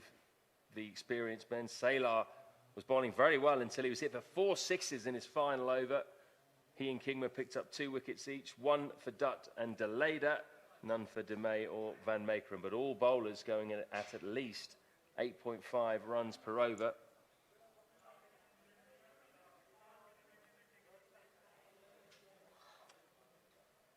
Partnerships-wise, Bertel there once again. He was part of the 2 big partnerships alongside Gyanendra Malla for 43 and then 78 for Dipendra Singh Airi off just 47 balls. That was the partnership that took Nepal to the next level, set them up for 200, and then a good one right at the end too, Sampal Kami and Bandari, 28 off 17. But they kept the accelerator press the whole way throughout the innings. The strike rate's very high. And what an effort it's been to pull off this Bajaj Pulsar Tri-Series with the strength partner Shivam Cement. Huge thanks to Star Hospital, everyone making this bio bubble possible. All of their support has made this series possible. All the PCR testing, the medical support throughout. So we'll take a short break and come back with you after this. The Netherlands are going to need 207 to make it 2 wins from 3.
Welcome back to the Tribhuvan University International Cricket Ground.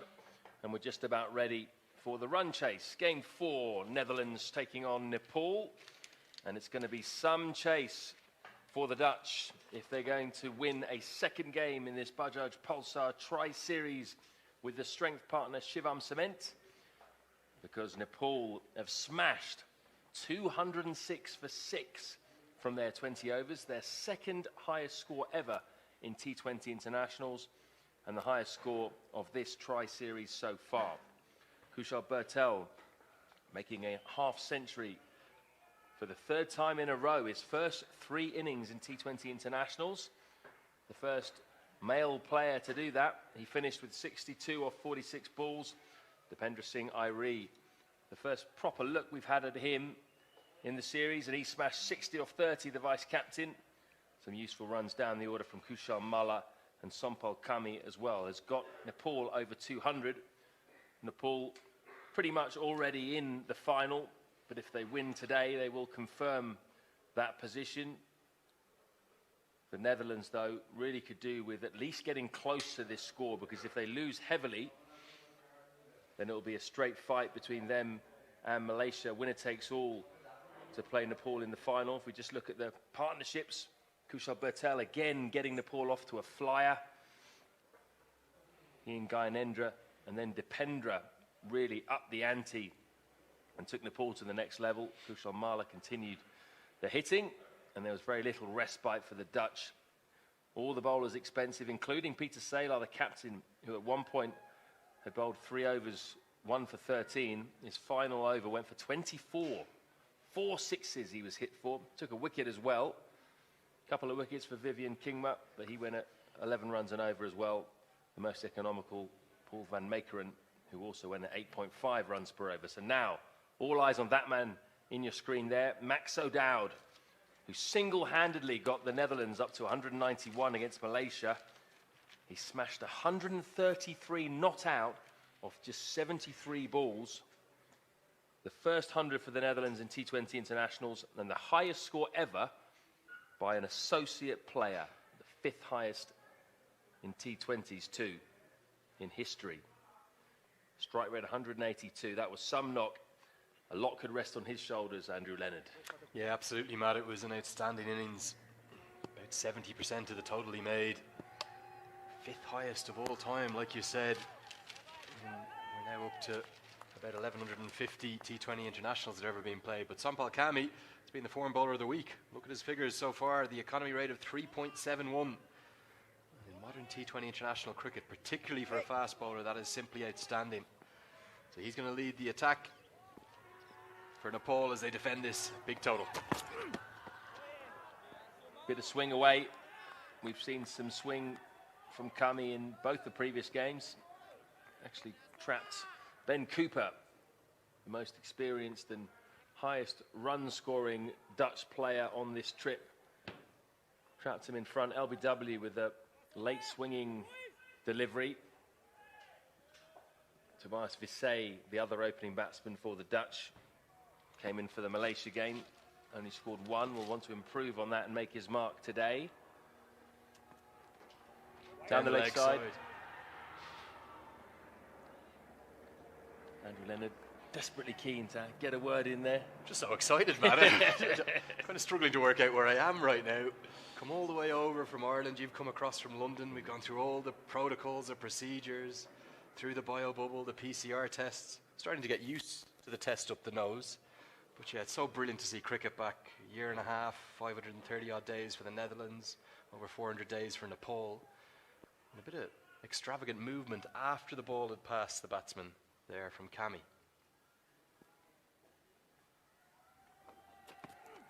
Swing again, this is in the air, could be a chance, big wicket, O'Dowd goes.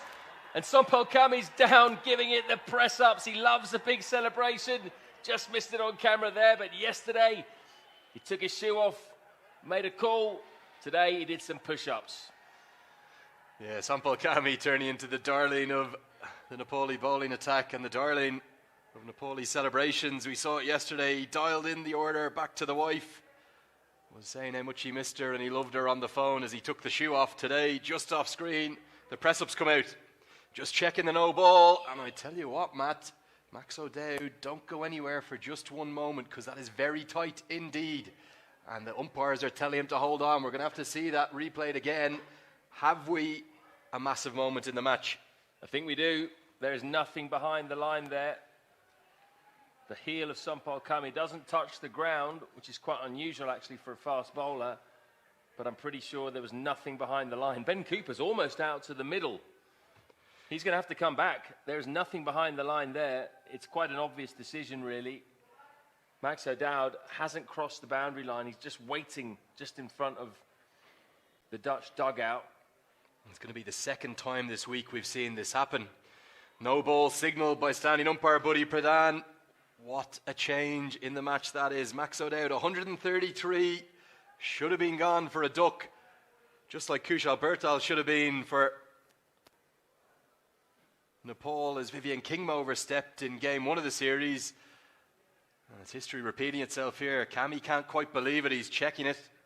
Maybe that boot shortened when he took it off for the phone call yesterday, Matt. Max O'Dowd, you've got another life.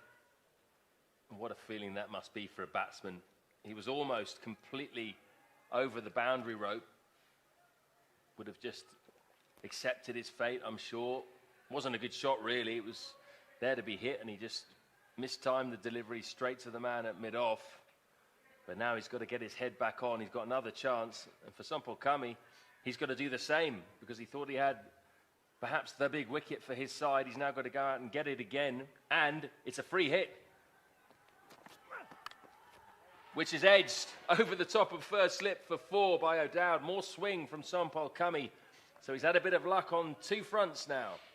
Unbelievable start to this chase. It's the big wicket, the big fish, the man who's just made a century, the first century in Dutch colours. He should have been gone. He chipped one to Gyanendra Mallow. It was an easy catch, but the technology's worked, and good to see it working. He's overstepped. An extravagant flay of the bat. Of course, the field had to remain the same, because the same batsman on strike. Well bowled. Nice good length there in the corridor of uncertainty. Sampal's still smiling. On the positive side of things, he did his training for the day, got some push-ups in. Yeah, when Sharad Vasakar was telling us about that one, that's kind of his trademark celebration. Went a little bit to the imitation is the sincerest form of flattery, Matt, as I think it was Shamsi, the left arm wrist spinner from South Africa, who first did the shoe off for the phone call celebration. Downley side again, and actually slips through the grasp of Binod Bandari, so they come through for an extra there, a couple of wides. Yeah, he's a fit man, Sampal Kami. I saw him in the gym. Small but strong. Certainly a lot fitter than Sharad Vasakar, you can tell that. You're spending a lot of time in the gym, Matt, haven't you? Can't leave the bubble, that's all you've been doing. Nothing else to do, is there, really, at the moment, apart from sit in the garden or sit by the pool. Putting myself and Sharad to shame, the commentary team here, bringing you all these pictures.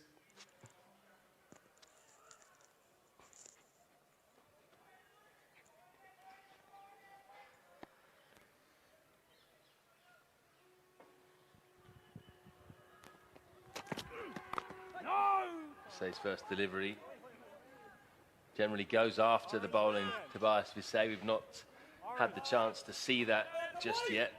He's got a strike rate of over 150 in T20 internationals.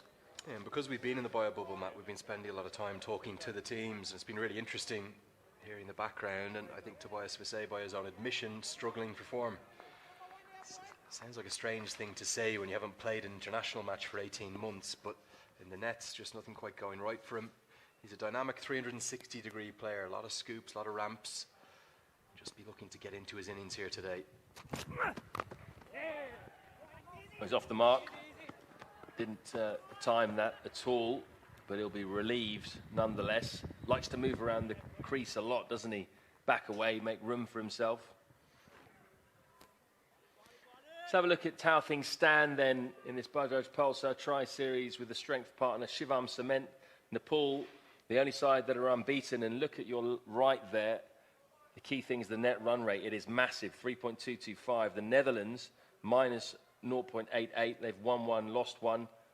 Malaysia have lost 2. And the key thing is Malaysia's net run rate is far below the Netherlands. So that helps the Dutch out. 10 for none off 1 over.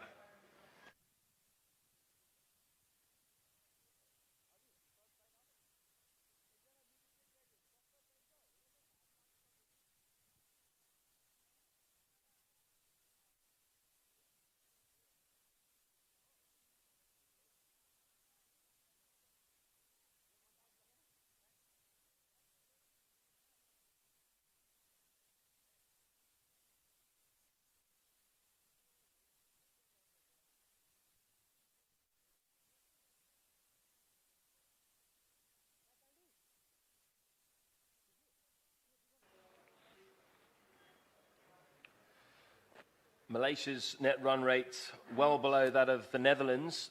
So the Netherlands, even if they lose today, can still go through if Malaysia beat them, ironically. They've just got to make sure they don't get hammered. And that net run rate comes down towards Malaysia. But Nepal certainly look like they are going through to the final. Sandeep Lamachane will open the bowling today. He didn't open the bowling against Malaysia, but he did against the Netherlands in the first game. And he's the leading wicket taker in this series so far with 4 wickets. And he's bowled a lot of googlies. What's he going to start with? Leggy. Swept well. Controlled that by Max O'Dowd. And that's going to possibly bring him a boundary. Very good attempt, really, on the boundary. I think it might have been Dipendra there, charging around. Almost saved it from being a Pulsar Power 4. Yeah, really controlled sweep shot this from Max O'Dowd. Leg break at the front of the hand, not a huge amount of turn, skidding on in full control, and look at how quick the outfield is. It's green and lush. Oh, that is close, surely that is... Ooh, googly. Might have been going just down leg side, turned quite a bit. Doing too much for me, Matt. Immediately. Sharp turn of the googly. I'm not surprised he went straight to it. His leg break got hit for 4, straight back to the wrong one. I think just doing too much, probably just going on to slide past the leg stump. That's close again. That is out. This time Max O'Dowd is gone. His luck has run out. He went down to sweep. It just skidded on. And I have no doubt that was going to be hitting the stumps.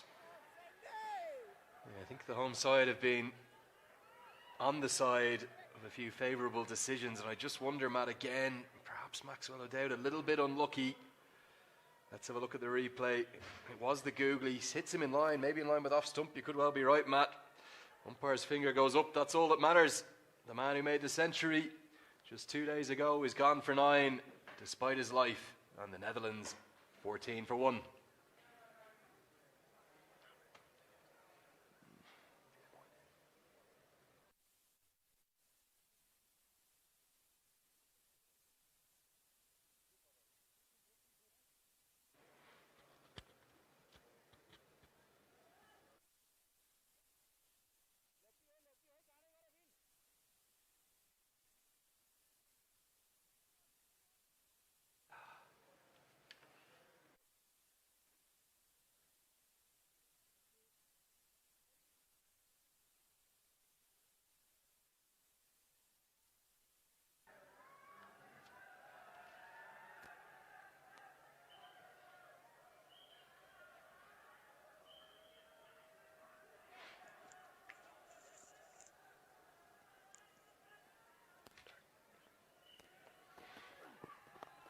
Oh, first ball for Ben Cooper, and he's going to get a Pulsar Power 4, despite the best efforts of Avinash Bahara.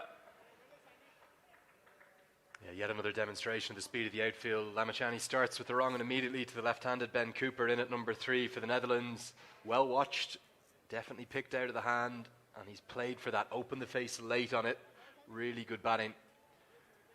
Lamachane, the leading wicket taker. He's looking for wickets every single delivery. He's got 5 now. 2 big LBW appeals in the over. That one of them decided in the affirmative, and I was talking to him about this yesterday. Why are you coming over the wicket to the left-handers? The angle doesn't suit you, wrong'un.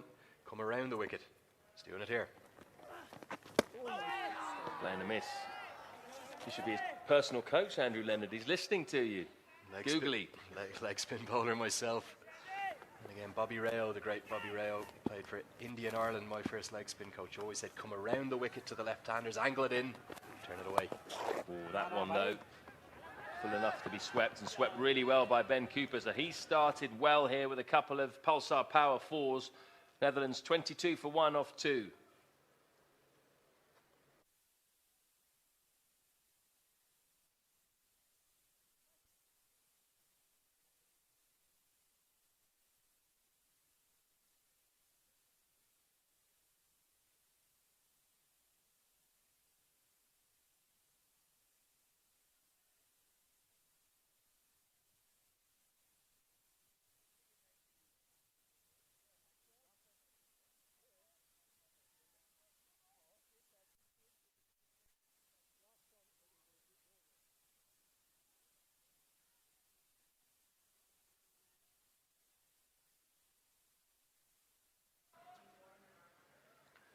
Nepal have a crucial early breakthrough. Max O'Dowd gone for 9.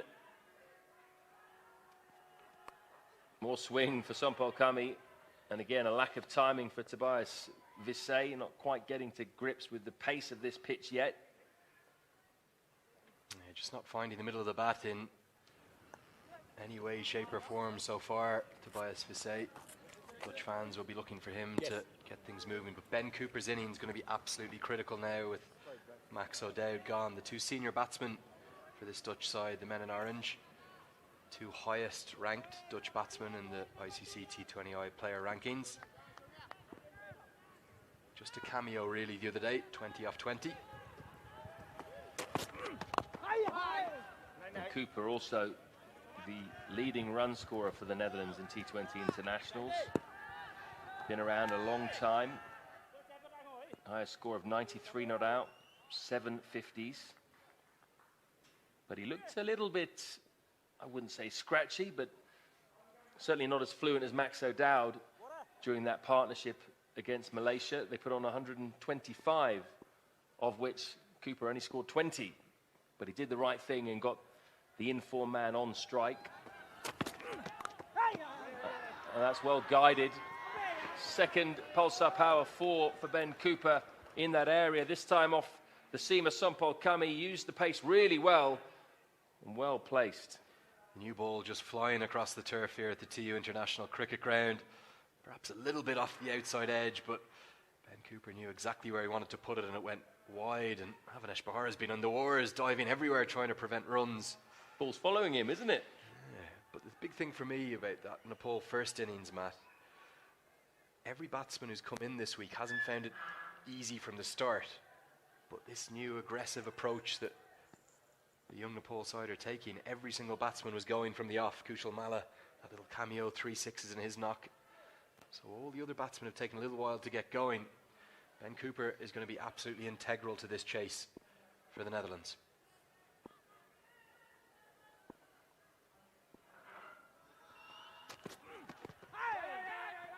Going to scan for a leg by here.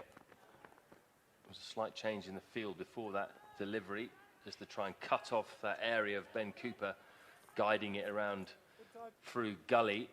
It's going to be the right-hander on strike now, Vissay. So once again, players move around. There'll be a third man and a deep square leg for him. Yeah, he's a super cricketer to watch, Sompal Kami, isn't he? He's provided us such entertainment this week, particularly with the ball in hand.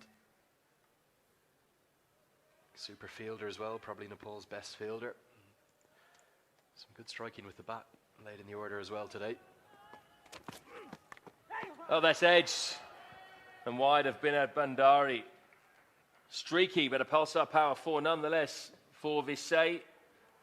He really threw his hands at that one, made sure if he did edge it, it would fly.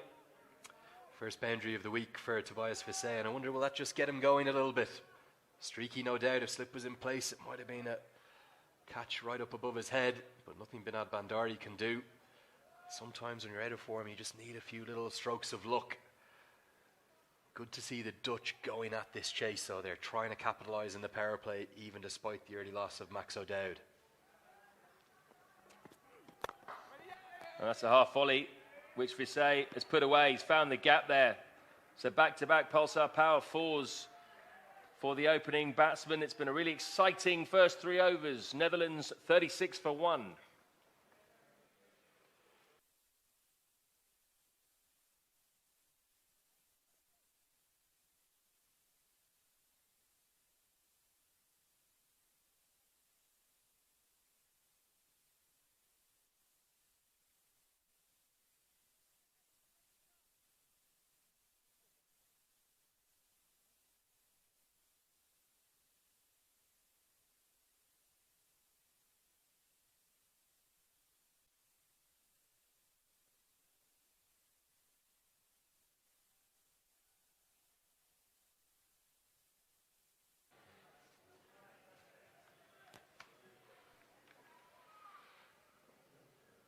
Three overs down in this run chase. At the moment, the Netherlands are up with the rate, going at 12 and over, but they have lost a key man in Max O'Dowd for 9.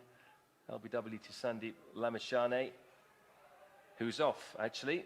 Dipendra Singh Airi, the off-spinner, into the attack. Interesting decision that. Picked up a wicket in his 1 over against Malaysia, Dipendra. Tosses that up. Cooper takes the single to the man at long off. Really does hit the ball hard, Ben Cooper, doesn't he? Thudding that down the ground for a single. I think this is a classic example of matchups in T20 cricket. Ben Cooper on strike. Lamachani doesn't want to bowl to the left-hander. Get the off-spinner on. Effective with just his 1 over yesterday, taking a wicket, as you say. It's all about matchups. That's what the team analysts are doing. Adjusting to the situation.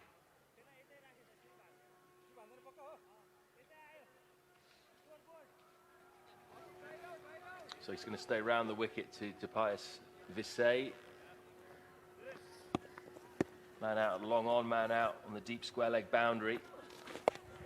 Visay goes finer than that, but finds the man at short, fine leg. Wherever Bashundhara goes, the ball just keeps going. Another little fumble from him that time. Looks like he's in the wars. Did you wash that kit yesterday, Matt, or is it a fresh kit, do you think? Looks a bit dirty to me. I'm sure he's got a couple of pairs. Rolling and tumbling everywhere so far, Avanesh Bashundhara. Down the track goes Cooper, and that is a really strong shot down the ground. Another Pulsar Power 4. Something of the Matthew Hayden in that shot. He just muscles the ball so hard when he hits straight. Yeah, that's Ben Cooper to a tee. That's exactly where he hits. Doesn't really stray from that. Down the ground, sometimes over cow corner with slog sweeps. To the pitch of the ball, actually angling in really. It was an arm ball probably. Perfectly straight as a die along the ground for 4. 2 men outside the circle. Interestingly, long off. And a man out at deep square leg. So mid-on in the circle. Wonder will Cooper, if he could have got to the pitch of that, take the elevated route and maybe chase a Shivam strength 6 or 2. Well, they're trying to block off his sweep because he likes to sweep as well, but unfortunately you can't block off both hits down the ground and the sweep. So now they've made a change, actually. Long on is going out. Long off coming up to mid off. So will he go that way? Full toss. Luckily they had cover there at long on, otherwise that would have been another boundary. So Cooper's been really positive. Strike rate 200 in his 9 balls. He's moved on to 18. The Netherlands learning perhaps from the first game between these two sides when they seemed to be spooked by the loss of early wickets of O'Dowd and then Cooper, and then Deleda and Edwards rebuilt, but only scored at around about 5 and over for the next 10 overs or so. And they ended up with 136, nowhere near enough. I don't think they're going to make the same mistake today, chasing.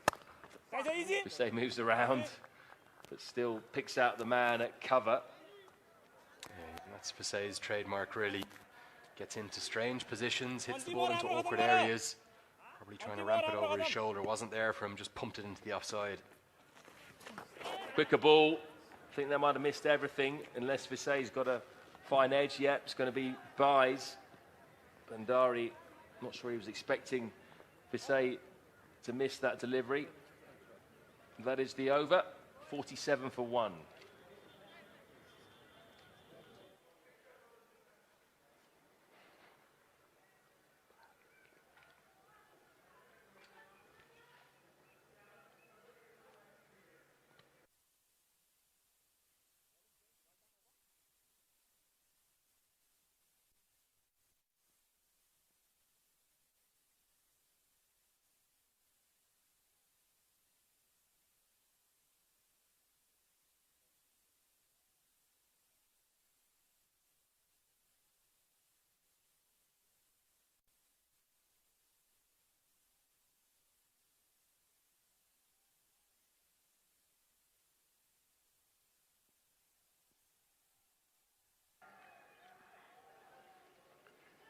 2 overs of spin and 2 overs of seam so far for Nepal. And it's going to be a 5th over of seam with the man of the match from the previous game against Malaysia, Karan KC, into the attack. 3 overs, 3 for 17 in that game. That's his overall record in the tournament. Very good. 3 wickets for 39 in 7 overs. Economy 5.57. Starts with a slower ball, which is powered away by Ben Cooper in between mid-on and mid-wicket. That was hit really hard for a Pulsar Power 4. Yeah, superb batting from Ben Cooper. He's looked a completely different player from the one a couple of days ago that made just 20 off 20 deliveries. Remember, he fell for a second ball duck to Sampal Kami, but slower ball picked easily into the hitting arc of Cooper. It's brought about a change in the field because mid-on goes back to long on.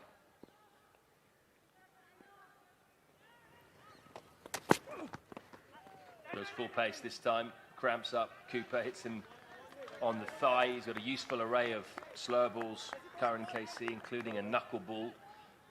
And he can rush you for pace occasionally. Saw a few bounces against Malaysia. Not sure whether he'll use that same tactic to Ben Cooper, though. Yeah, and Ben Cooper, the younger brother of Tom Cooper, of course, South Australian cricketer. Played quite a lot for the Netherlands, though, as well. 23 ODIs and 18 T20Is. Tom Cooper hasn't turned out for the men in orange, though, since the World T20 of 2016 up in Dharamsala. So, be interesting to see if the elder brother gets back in orange at some point later in his career. Clipped away. There's protection, though, out on the leg side boundary. Cooper comes back for 2 here. Ooh, I tell you what, that was fairly close. Had it been a throw right over the top of the stance, might have been interesting. Yeah, Binod Bandari is not having a day to remember with the gloves. I don't think he's really cleaned a single, or gloved a single one cleanly yet, Matt. Another example of it there, perhaps thinking maybe the direct hit was on. Direct hit could have made things interesting. Already given away 4 boys. You know how precious keepers are about giving away boys. Won't be happy with his efforts with the gloves so far.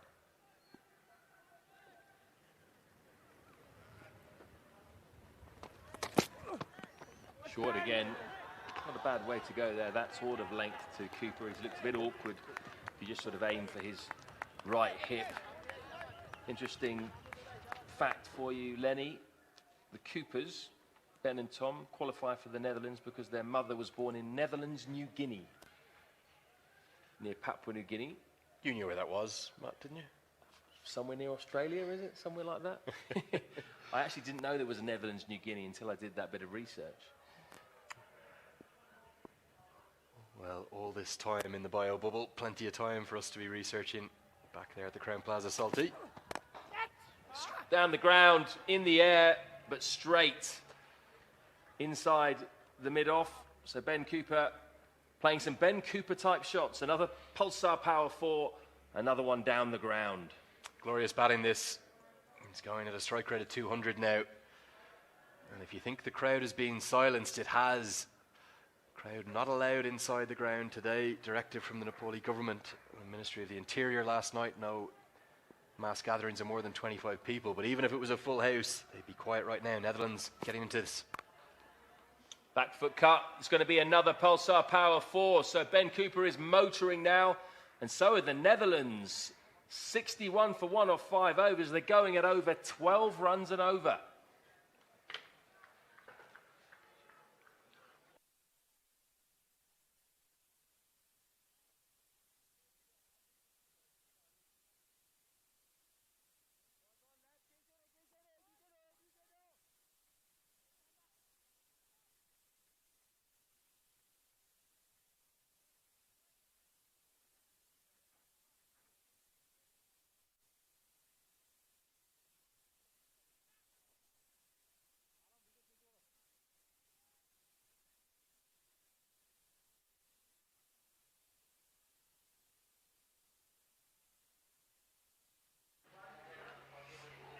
Nepal under the pump here. All 4 bowlers used, going at over 11 runs per over. And that has forced Gyanendra Mala to bring back his trump card into the attack. Sandeep Lanamachane picked up a wicket in his first over, was taken out of the attack He's back on from the Bajaj Pulsar end for the final over of this power play. Starts with a leggy. Interesting now, Sharad, to see how Nepal respond. They've not been under pressure at all in this series so far. Yeah, the chase is on here. Netherlands starting very well. Yeah.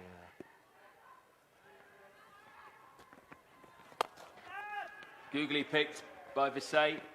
Goes semi-aerially over mid-wicket, and he's beaten the man as well. So that's another Pulsar Power 4. I think Dipendra Singh Airi will be a little bit disappointed he didn't do better. He did have to run quite a long way just to get to that ball. Yeah, diving effort there by Dipendra in the boundary line. Another googly ball by Sandeep. Oh, we say just chipping it over the mid-wicket region and reaching there. Dipendra just couldn't manage to stop it before the boundary. Wasn't timed properly that by Visay, but he managed to find the gap. That was the key thing there. So he's looked a little bit flashy, but he's got to 15 off 10. Cooper 32 off 15. Down the track, Googly, not picked, and that is out. A simple stumping for Binod Bandari, and Sandeep Lamachani, the trump card, has got a much-needed breakthrough for Nepal. More often than not, you see Sandeep picking up a wicket after going for a boundary or a six, and there he goes. He comes again with a wicket. We see looking to go down the track. Yeah, similar decimal of Kiza Rahayat yesterday, like missing it completely. A gap between bat and pad, probably expecting a leg spin. Yeah, Vijay gone for 15 off 11. Netherlands 65 for 2.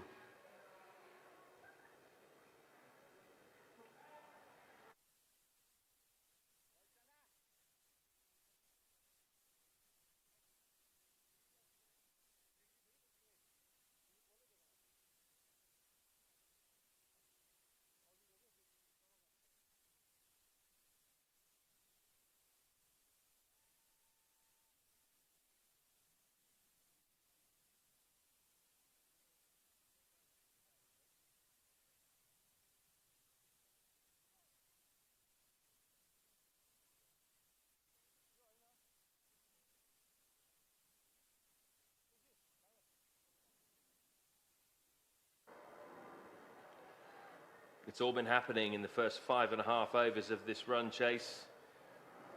65 runs scored, 2 wickets down now, and that brings Buster Leder to the crease for the Netherlands. Googly straight up. Leder gets away. Been a fascinating power play, hasn't it? Netherlands have got a lot of boundaries. Started very well. The power play has been really good for Netherlands. They would be looking to build up from here. Having a chat with his captain, Sandeep. Probably Cooper going very well. Some changes in the field. Long on back, square leg back. It's going to be called wide. Leg break. A rare leg break bowled by Sandeep Lamachane, who is comfortably the leading wicket taker in the tournament now. He's picked up 6. And he's only halfway through, or not even halfway through his overs in his 3rd game. This time the googly, well directed. Means it's going to be a dot ball. Mixing up really well, Sandeep, than yesterday. Bowling both the balls, leg spin and googlies. Not making it predictable today. Cooper looking very strong on the crease today. And he's going to hit another Pulsar Power 4. We've mentioned it before, he's just so strong down the ground, and that closes out the power play. The Netherlands, 71 for 2.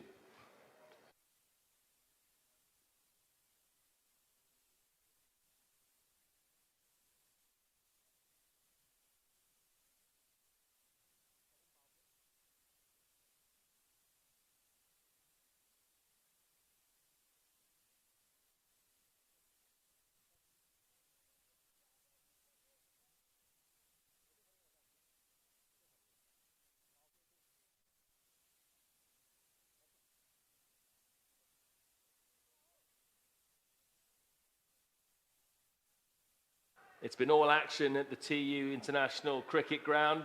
I hope you've enjoyed it as much as we have.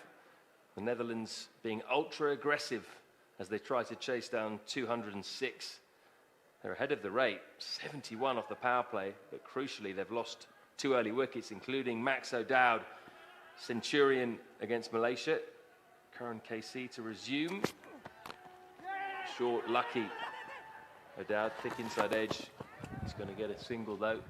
He moves on to 2. We have seen a lot of inside edges in this tournament. Maybe the reason is the ball not bouncing as much as expected by the Netherlands batsman. Is there a change in batting lineup, Matt? Like I've seen Edwards coming a little higher in the previous games. Yeah, Edwards came in at number 3 against Malaysia. Delayed number 3 in the first game against Nepal. So they have chopped and changed a little bit. Ben Cooper generally likes to come in at number 3. That's his spot. But for some reason he came in at number 4 in the first game against Nepal. But that might have affected them because Deleda and Edwards a little slow in the way they went about things. Not today though. They've been ultra aggressive thanks mainly to Cooper. Oh, that one really zipped through the back. Wasn't quite there to drive, was it? Not the right length. Yeah, seemed to be a little back of length. Caught on the crease, delete. Probably getting his eye in early on. I should mention really that the Netherlands have actually got quite a deep batting lineup. You mentioned Scott Edwards, he's still to come. Tony Stahl, Peter Saylor, Aryan Dutt can all bat.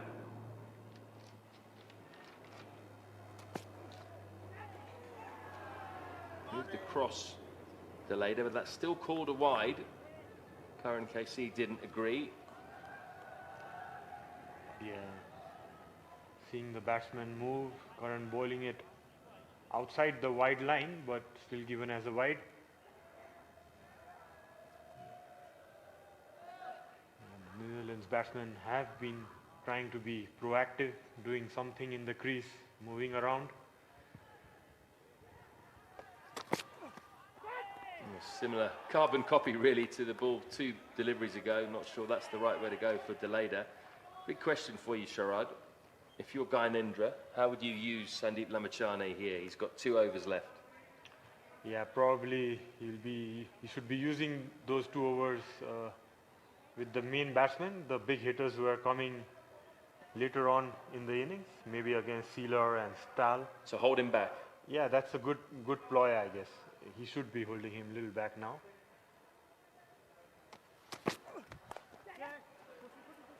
We are flown away off the edge from Baz Deleda. He's going to pick up a boundary, a Pulsar Power 4. Not quite where he intended that delivery to go. Hit him very high up on the back. Yeah, he missed similar balls previously, but this one nicely guided in the fine third man region for a boundary. Bit of open face, bit of edge, I think, there. Looked quite intentional to me. Nicely. That's the knuckleball from Karan KC. Well negotiated in the end by Deleda. So 7 overs gone, 79 for 2.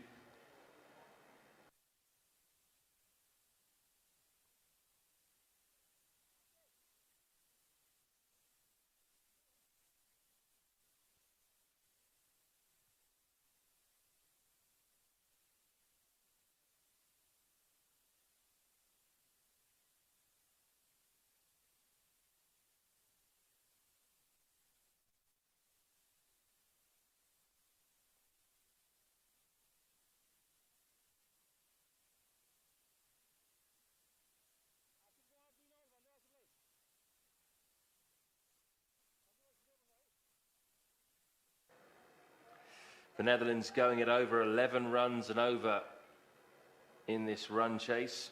A long way to go, but if they can keep wickets in hand, we could be in for an interesting finish. Dipendra continues from the Bajaj Pulsar end into his second over. Yeah, we haven't seen Shahab Alam still yet to come in the attack, but probably the left-hander in, the whole captain holding him a little back. Dipendra operating with his flatter deliveries.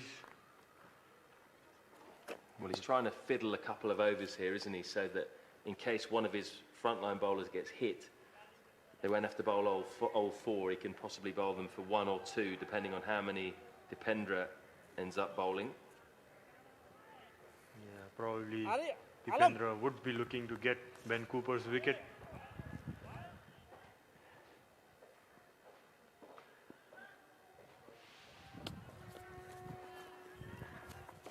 Tossed up that one, and he's got protection down the ground. That's what you've got to have against Ben Cooper. That's his strong zone. Hits so powerfully down the ground, as we've already seen.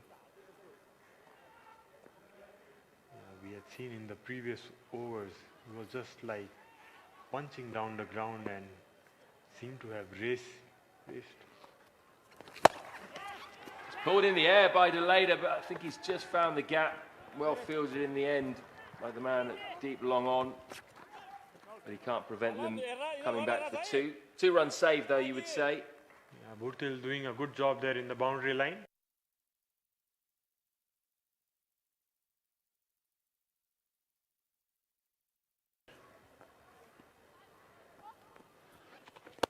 Deleda goes hard and straight and along the ground. That's a nice shot.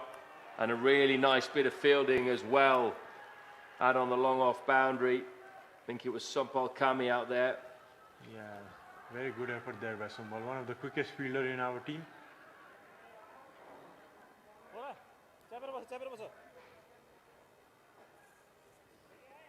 Straight hit by Dilid. Nicely cut off there in the boundary line. No timing there from Ben Cooper. You could hear by the sound there. Looked at his bat. 8 overs gone, 84 for 2.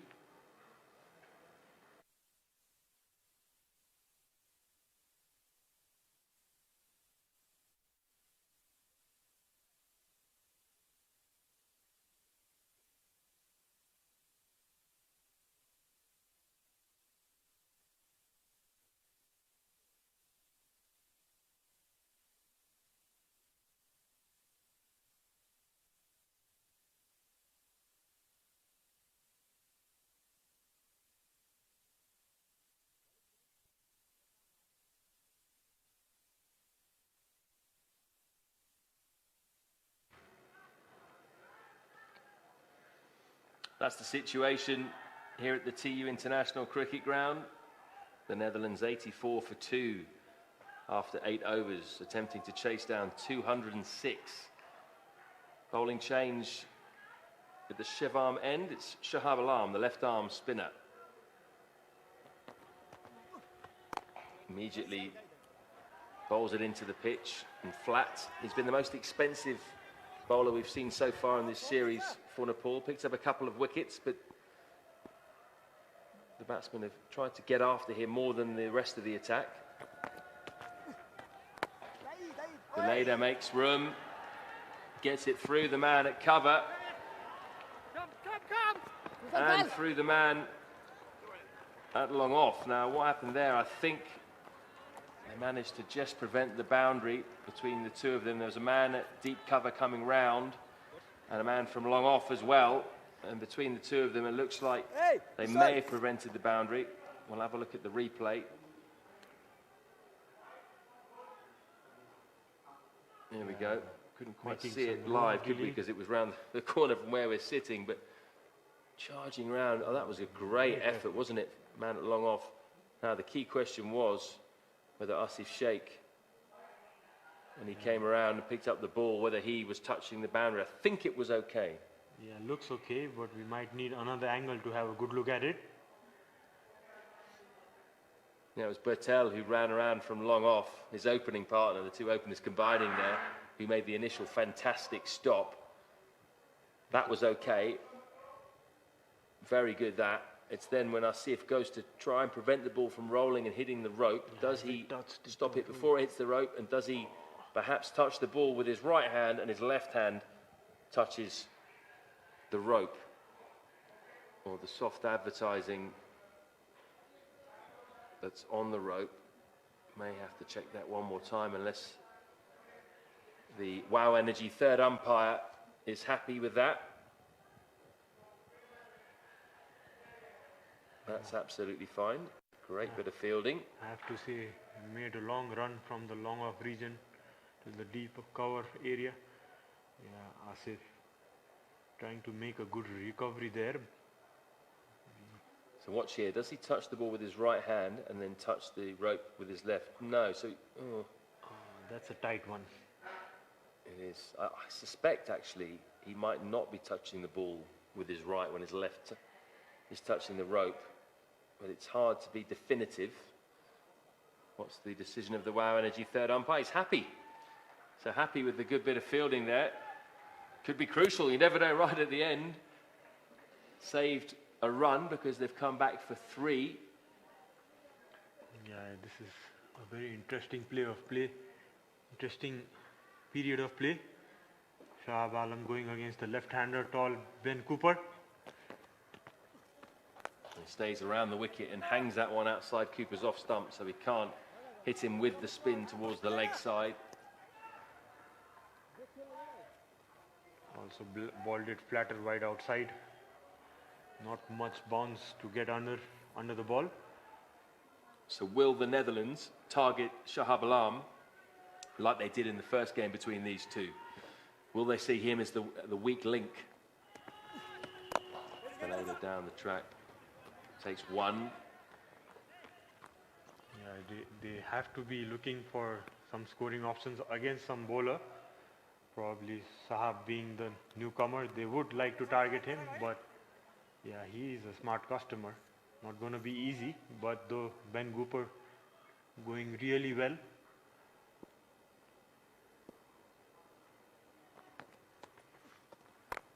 Again, outside off stump. Smart tactics by Shahab. Yeah, he's operating very smartly, as you said. That's a very good option, bowling outside the off stump. Only thing Cooper can do is log it over mid-wicket. Oh, but he's powered this one through cover. That is an excellent hit. Absolutely rocketed away to the boundary for another Pulsar power 4. 93 for 2 now off 9.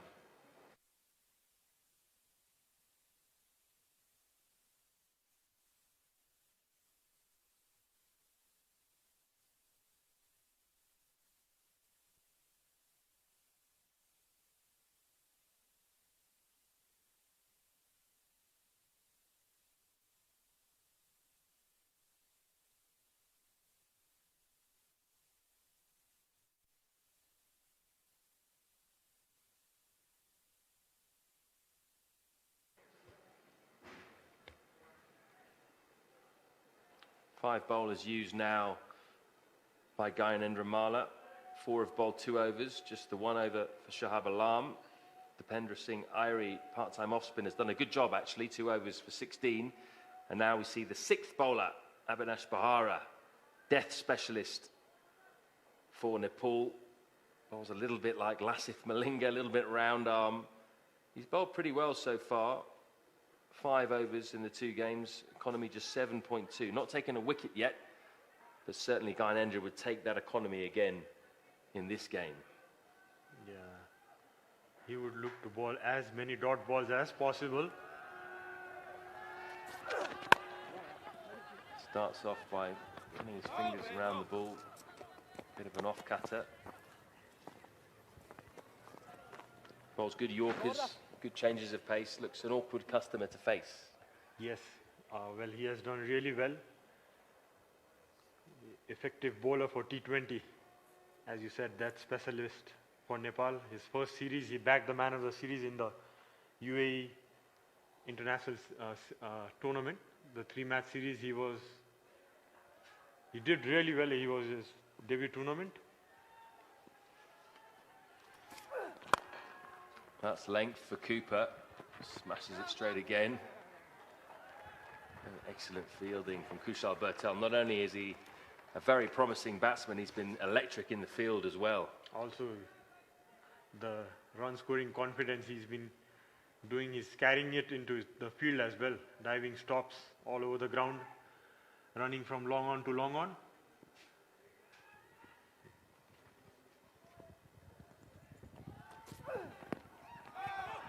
Yeah, Cooper can get a bit cramped up and look a bit awkward when you bowl that line, if you get the length right. Definitely wants to try and hit straight when he can. Yeah, and you can see the lack of bounce doing him a bit also. Skiddy customer, Bohra. That low arm helping the ball to skid off the surface.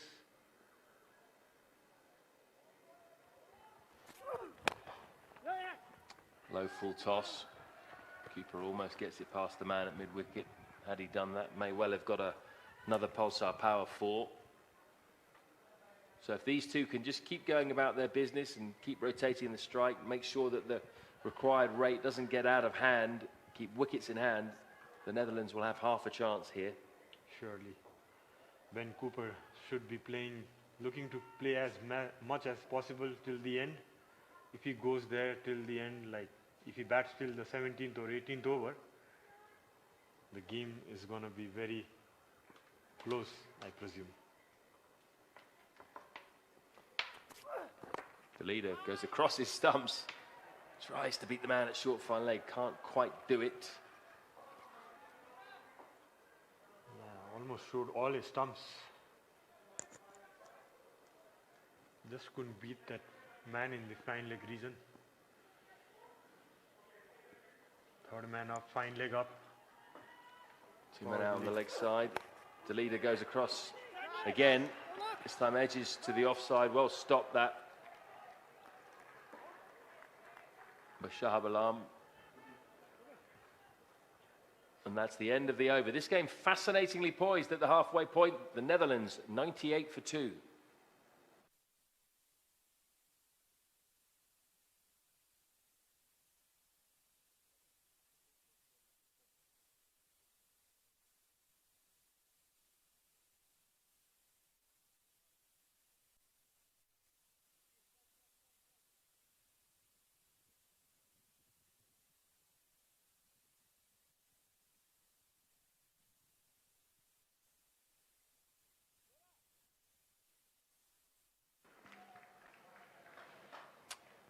Yeah, I'll say a thank you to Matt Floyd as we look at the Bajaj Pulsar Tri-Nations T20 Tri-Series strength partner Shivam Cement. Nepal, top of the table.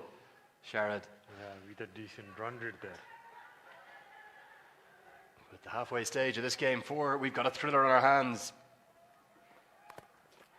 The Netherlands just need to make sure that required run rate doesn't get too out of hand. Another inside edge, under edge. Lack of bounce there. Lead would be looking to push on from here. And the track, and that's exactly what he does, Sharad. It's going to soar over the head of Sampal Kami at long on. What a shot that is. He needed to up the rate. It's just what he's done. No real turn and offer for Alam into the hitting arc of Dalida. That is a Shivam strengthened 6. Yeah, it looked to have gone a long way up in the air.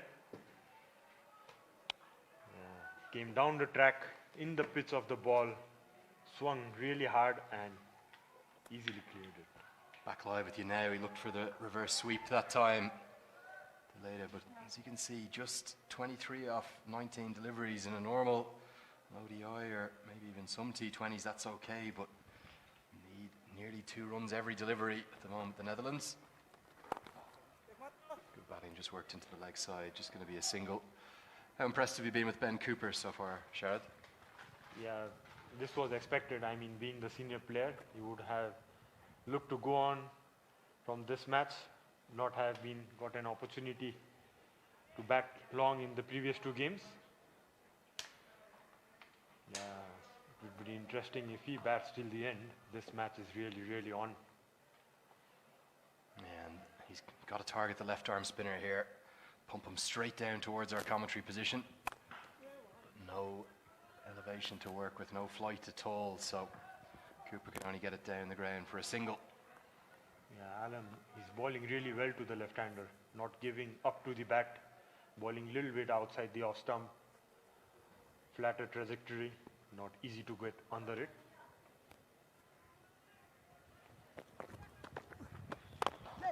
Goes over the offside this time. It's going to be more runs to the total, and it's going to soar all the way for 6. That's a Shivam strengthened 6. What a shot that is. Over extra cover, so pleasing to the eye. It's a maximum to round out the 11th over. The score 112 for 2.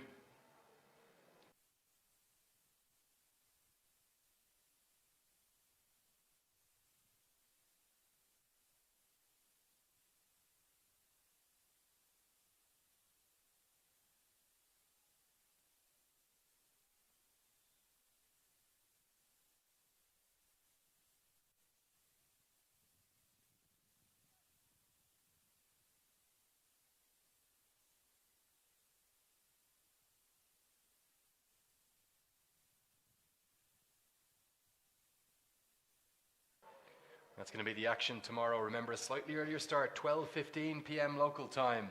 Netherlands against Malaysia. And are we going to go into that game with all the spots in the final still up for grabs? If the Netherlands win today, means that any of the 3 sides can still go to the final. Nepal could still miss out. As Bashundhara comes on with his Yorker speciality. Just flicked off the underboot of, disaster!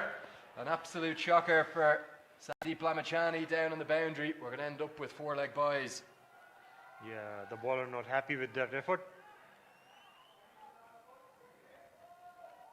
Bohra going for a Yorker, a little bit outside the leg stump. Nicely flicked there by, or did it hit the boot? Yeah, Sandeep chasing that ball. Stopped it in the first attempt, but just bounced off his hand. Look at the reaction from his bench. Real misfield. It was off the back foot of Ben Cooper's, almost flicked it away. Ambitious appeal from Avanesh Bohra. 4-leg buys. Worked into the leg side, quick running between the wickets. Another fumble in the outfield. We've seen that throughout the week. The ground field in particular has been poor. Yeah, that's true, and the grounds are also not helping the fielders. It's bouncing and not rolling along the ground. Yeah, but no excuses there.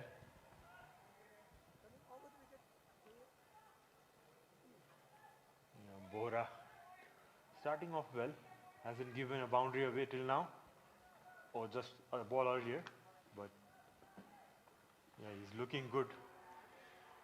I just wonder, are we in for an absolute classic of a T20 international? It's not too often you see in excess of 200 chased down, but right now the Netherlands are right in and around the rate. And remember, some real power hitting to come. Seelar, Tony Stahl, Arjan Dutt.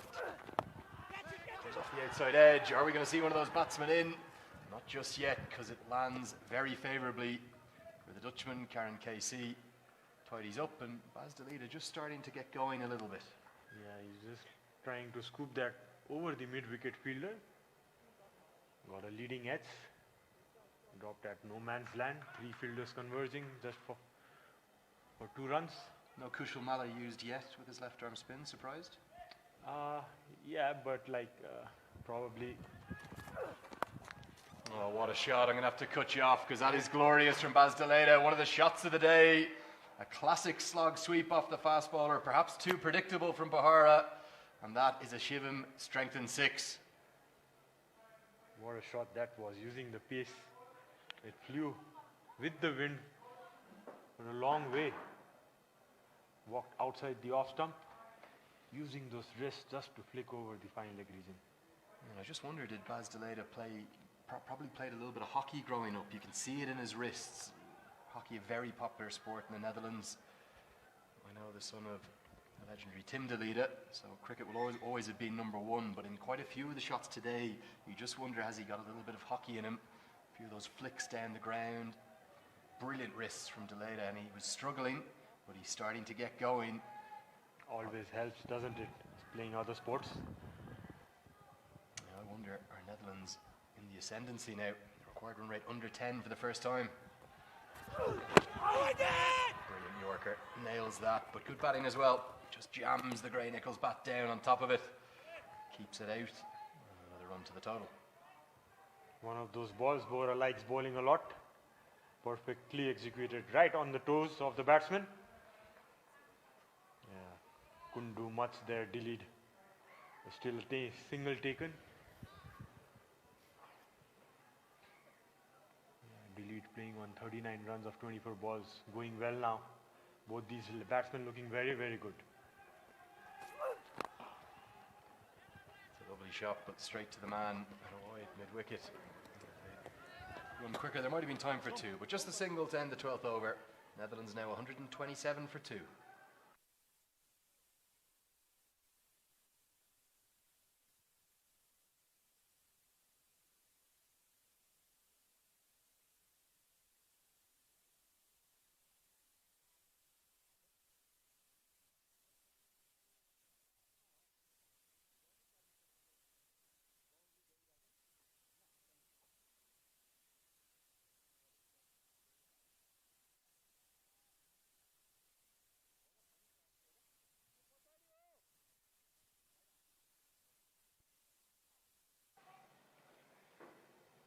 The equation reasonably simple, just right around 10 and over needed for the Netherlands, and because of that, as Ben Cooper, 1 run shy of another T20I half century, Nepal feel like they need wickets, so they're going to go back to their star man Sandeep Lamachani, the leading wicket taker in the tournament.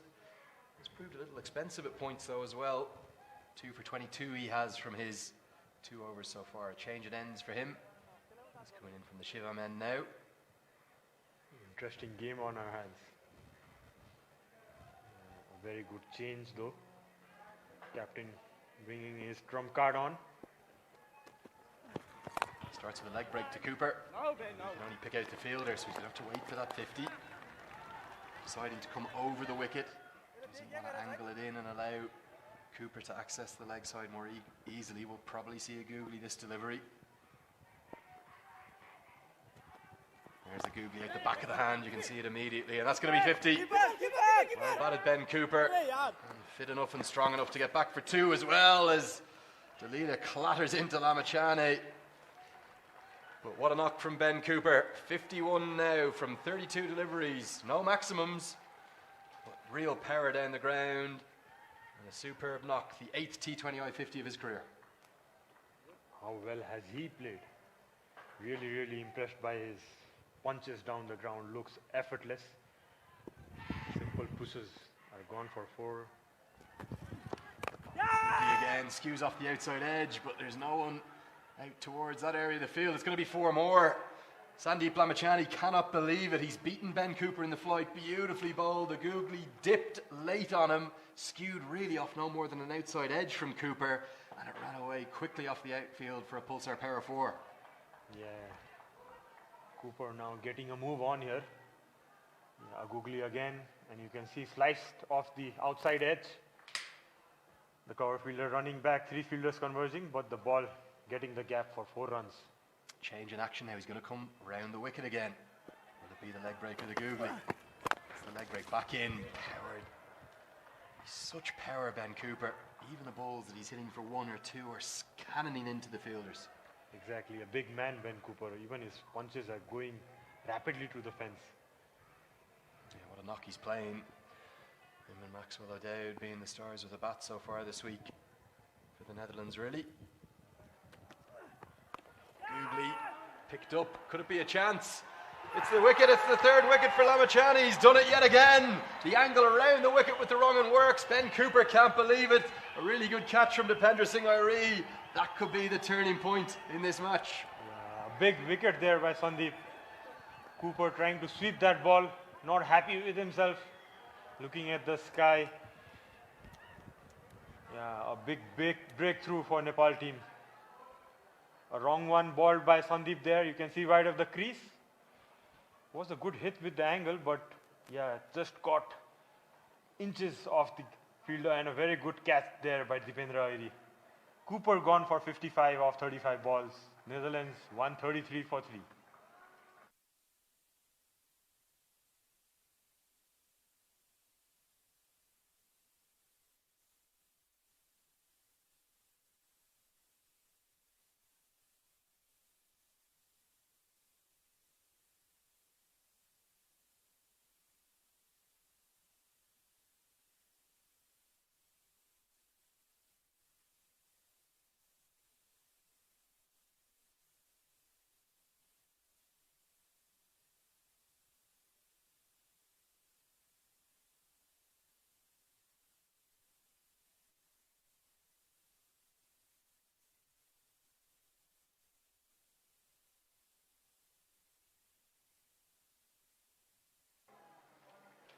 So a huge moment in the match. Ben Cooper falls shortly after going to his 9th T20I half century, and it comes as no surprise to me that it was Sandeep Lamachani who strikes yet again his 3rd wicket today, his 7th overall in the tournament. But a roll of the dice from the Netherlands. It's not Peter Seeler in at number 5, it's the youngster, the 17-year-old Arjan Dutt. Left alone by Baz Delita outside the off stump. Picked the leg spinner, decided to leave it alone. 13 overs gone, 1-3-3 for 3.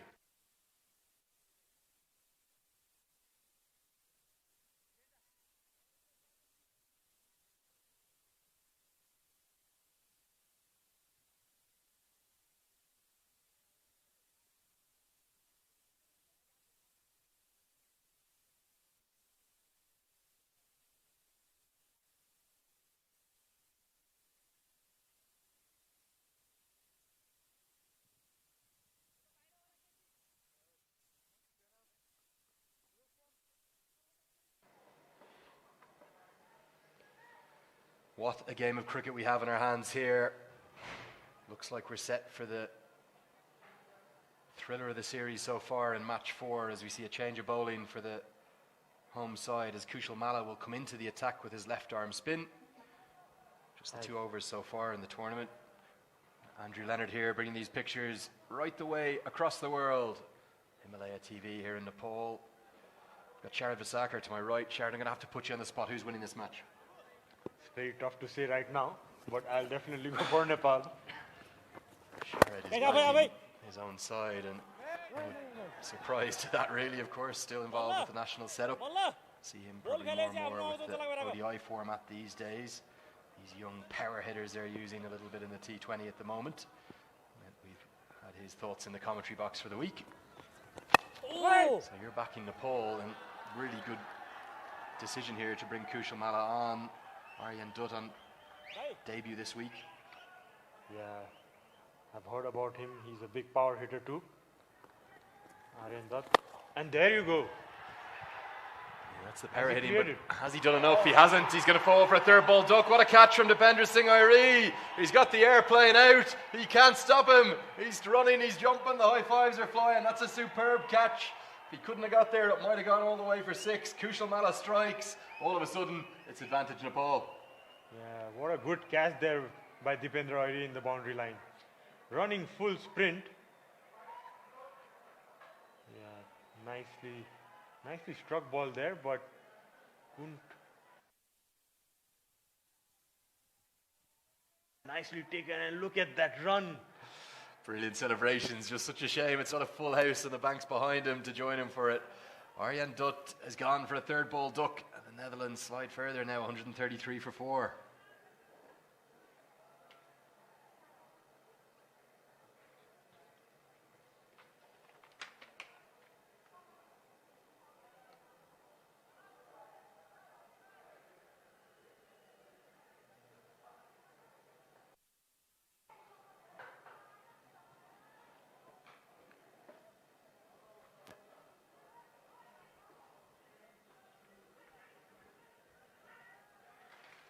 If you're just joining us, this game has turned on its head. 5 balls, no runs, 2 wickets. Make that 6 balls with no runs, and when you need over 10 and over, you can't afford this. Is this game slipping away from the Netherlands? Yeah, back-to-back wickets for Nepal. Cooper and then Arjan Dutt. It's brought the Dutch captain into the crease, but he's at the non-striker's end. 7 consecutive dots. Well, 2 of them wickets, but 7 deliveries without a run. Nepal strangling Netherlands all of a sudden. His target looking a long way away from nowhere. What a sensational over.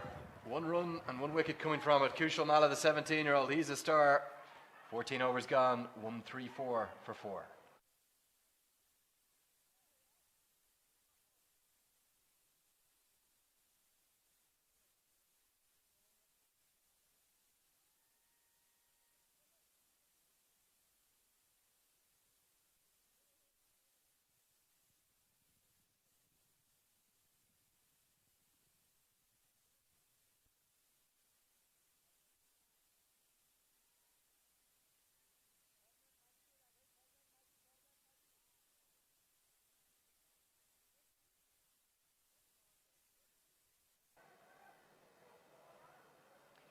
6 overs remain, and that required run rate has spiraled to 12 runs and over.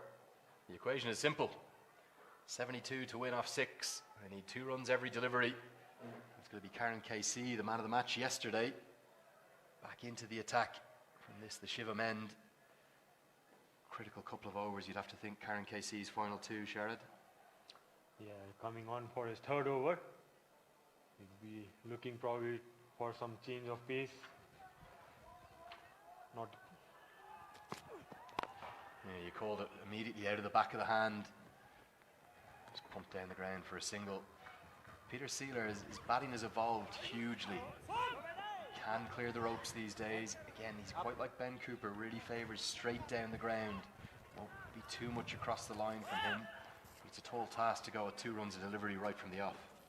Yeah, but isn't impossible. We saw some big hits by him in the previous games. Good hitter down the ground. Yeah, he started off as a bowler, didn't he, for the Netherlands team? But his batting has really come off. He's quite good in the past few years. He certainly batted every position, I think, from 3 to 11, maybe 4 to 11. But he started out absolutely as a tail ender, a left arm spinner. 19 years of age, coming into the Dutch side. Out and out all-rounder these days. That's exactly where you're going to see his hitting arc. Straight through the covers, very like Ben Cooper. Imagine Ben Cooper reversed. Similar, tall, and again, powerful hitter of the ball. Yeah, game nicely balanced. Maybe Nepal having upper hand right now. Will be very interesting last 6 overs here.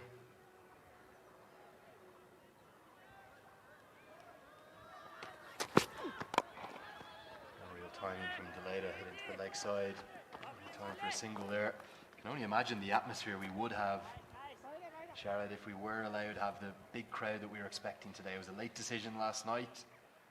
The Nepali government, an understandable one with what the world is going through right now. The Cricket Association of Nepal having to abide by that, but the place would be rocking, wouldn't it? Absolutely. Like, the game is going on so close, a closer game than the last games. With the crowd. Big swing and a miss. I'm not quite too sure how that one is missed. Peter Seelar's feet went absolutely nowhere. Looked sure to castle it off stump. Tell me how that one's missed, Jared. Casey having his hands on his head. Yeah, seemed to be the ball bounced a little bit lower than expected and maybe moving in. Cramped it for room. Seeler looking to go.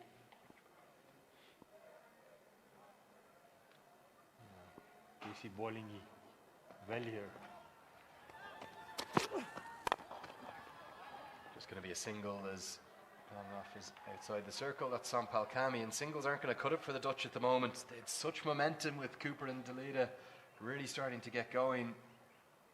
But that period of Lamachani and magnificent over from Kushal Malla seems to be swinging the game irrevocably in Nepal's favour. Yeah, a decent first 5 balls by Karan, looking to close this over off with a lovely shot, really good wrists again, and it's going to finish with a much needed boundary for the Netherlands. The 15th over of the match. That's a Pulsar Power 4. The score now 142 for 4.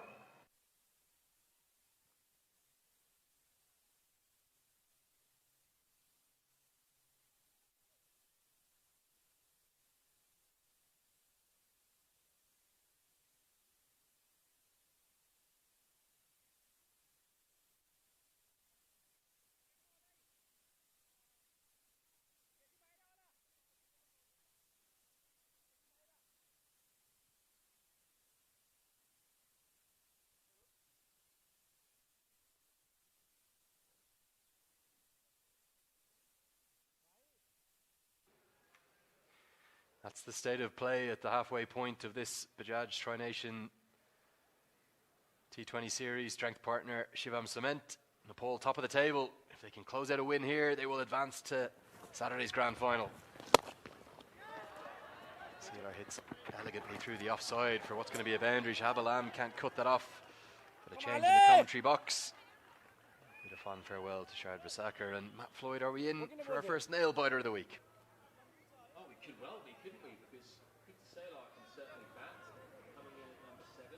Top score of 96 not out against Scotland in 2019. Oliver! Format. Last the leader going well as well, nearing his 50. But we have seen a bit of a change in momentum in the previous overs to this. 2 wickets falling, just 15 runs scored. So if Nepal go on to win the game, I think that will be the crucial period. Yeah, that Lamachani wicket followed up by a couple of dots, and then Kushal Malla coming into the attack for the first time, striking as well. Short ball hit down the ground. Going to be a couple of bounces and not going to be cut off. So the second boundary of the over, just a bit of pressure on the 17-year-old. And that's going to be 50 for Bashundhara. 50 coming from 32 deliveries, a really impressive knock, the highest score of his career. His first T20 50 coming in as 11th knock. 3 sixes and 3 fours. Excellent innings this from Bashundhara. Excellent way to get there too. Just actually showed raw power there, just off the back foot.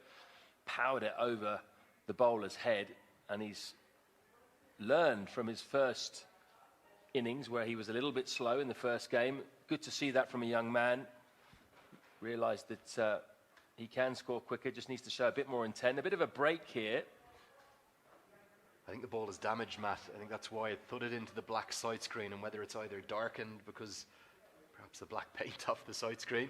You see all those marks on it, don't you? I wonder if those are ball marks. Yeah, they're all Karen KC's hits. That's where he likes to hit them, straight for 6, thudding into the side screen.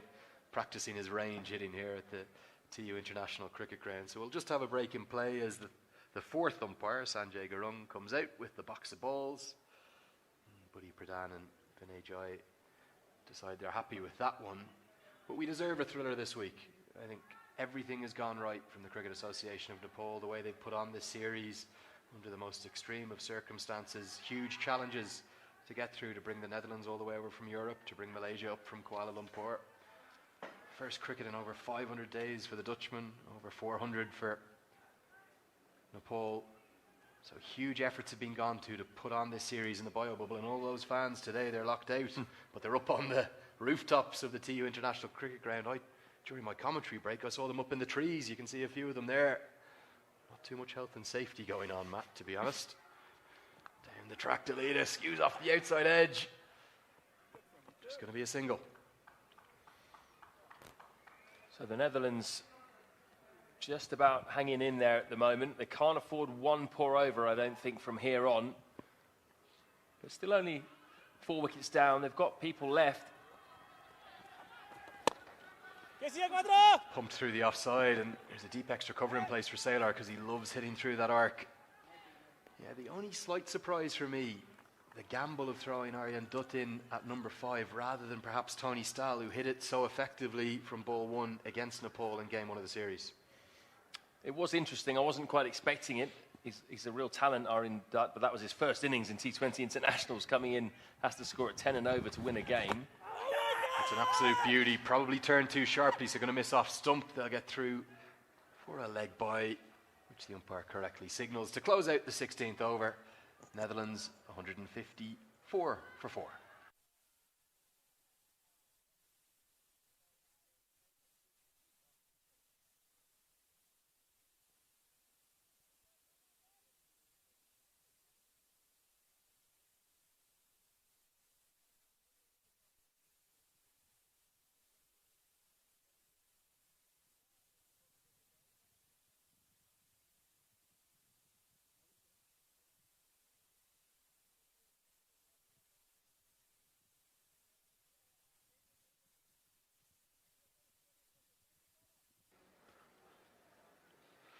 That's going to be the action tomorrow. Remember, set those alarm clocks a little earlier if you're back in Europe.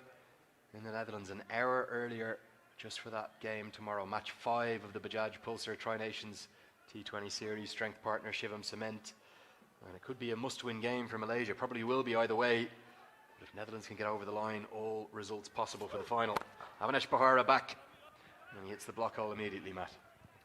It's going to be really interesting to see which bowlers Gyanendra returns to here. 4 overs to go. Avinash is going to bowl 1 of those overs. Sampal Kami's got 2 left. Lamachani 1 left. Karan KC has got 2 left. And Avinash has got another after this one. So will Lemachane bowl his fourth? If he does, when will that happen? You think he's going to go to Karan KC maybe at some point? Brilliant from Bashundhara. He just finds the block hole so regularly. It's absolutely perfect. Somehow just shaving the off stump almost. Beat Sealer. Really good at doing this, Abhinesh Bashundhara. He's got an excellent economy rate, under 7 in T20 internationals, and this is why he really nails his length. So he'll probably bowl out. 2 more overs to find whether it's Lemachane and Karan KC. Straight in the block hole again, and this is changing the game. A bit of a crowd catch, even though we don't have a crowd in. Thudded into the ground, back on the half volley. Top ball, 51 off 21, really starting to be a big task now for the Netherlands. And because he's so consistent and nails that Yorker so often, you've got to do something as a right-handed batsman to try and put him off his length, move around a bit or come down the track. That's exactly what Sealer does, down the track, hammered into the offside and really just stopped by Asif Sheikh. Floods into his body, so they'll get back for 2. The Netherlands need at least 2 boundaries and over, really, Matt, and it's not happening for them at the moment. I think Sailor will be a bit gutted with that previous delivery. He absolutely smashed that ball, but straight at the man on the boundary. Just either side of him, it would have been a Pulsar Power 4. So what will he do here? Down the track again, will he move around? Into the slot, really, and smashed powerfully to Kushal Bertel down at long on. He's fielded well today. Just wonder if Sealer could have got the elevation under that and perhaps cleared it for 6. I think he had the right idea though, didn't he? Because he came down the track the previous delivery, got deep in his crease there, just to turn a Yorker length into something he could maybe get under. Just a bit unlucky, couldn't quite find the gap. The leader needs to find a boundary, and Magical Wrist is going to do exactly that. It's a Pulsar Power 4, a glorious shot into the block hole again. Those wrists we were just talking about, rolls them over the top of the ball. Boundary to end the 17th over. Keeps the Dutch alive. 1-6-2 for 4.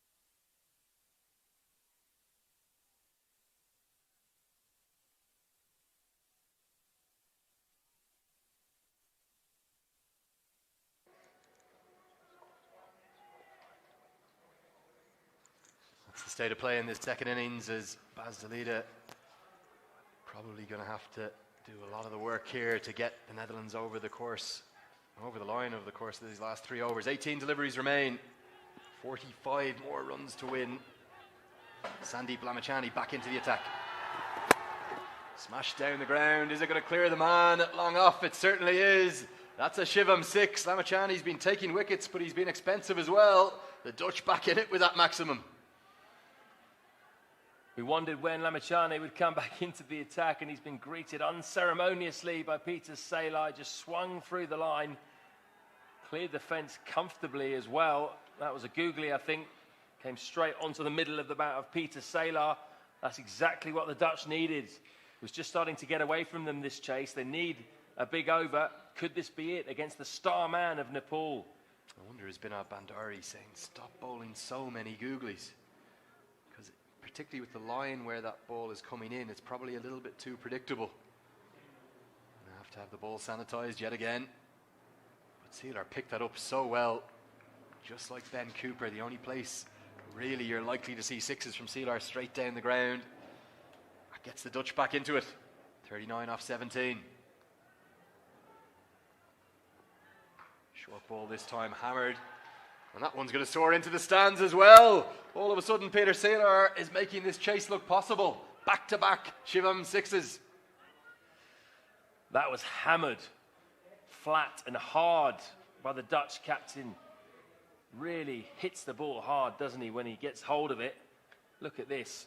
That was just perfect in his arc. And now pressure is on Lamachane here because he's such an attacking bowler. Loves to take wickets. particularly early on in the innings. Well, this is a different role now at the end of the innings. He's got to think a little bit defensively, perhaps, in some ways. He can't give Saylor anything in his arc to hit. He went to the leg break, but it was a long hop. What's he going to bowl here, Lamachani? Back to the googly, and that's powered over the offside this time. It's going to soar all the way, is it? Yes. 3 back-to-back consecutive Shivam sixes, and Peter Seeler could be leading the men in orange to a famous victory. This is the over they wanted. Sensational stuff from Saylor. Really is. He's hit him straight, he's hit him over the leg side, and now perhaps the best shot of the lot. He smacked him over cover for 6. Not many people do this to Sandeep Lamachani. What's the response going to be? Brilliant batting from Peter Seeler. Just a crucial hand from Gyanendra Malla. Saves the 4, but they'll get back for 2. That's 20 runs in just 4 deliveries. Lamachani not happy. All of a sudden, the Netherlands should be doing this. 24 to win now off, well, 24 to tie, 25 to win off 14. Has the pendulum swung now? Yeah, Where's your money? Is it on the Netherlands? Just too excited, madam, on the edge of my seat. 25 to win. Googly hit through the offside and taken. What a catch from Gyanendra Malla. This over has had it all. 3 sixes, a 2, and now the wicket. Lamachani is 4 for, and again the pendulum swings back, Matt. What an over we've seen. Seen absolutely everything. Seeler can't believe his luck. 3 sixes in a row, and he absolutely nailed that half volley as well, really, from Sandeep. Wasn't a great delivery, but he nailed it straight to the Nepalese captain, who took a good catch. That was tougher than it looked, because that ball was travelling, very calmly taken over his head. Now then, where is this game headed? Saylor gone for 31 off just 15. A top innings from him. Netherlands 182 for 5.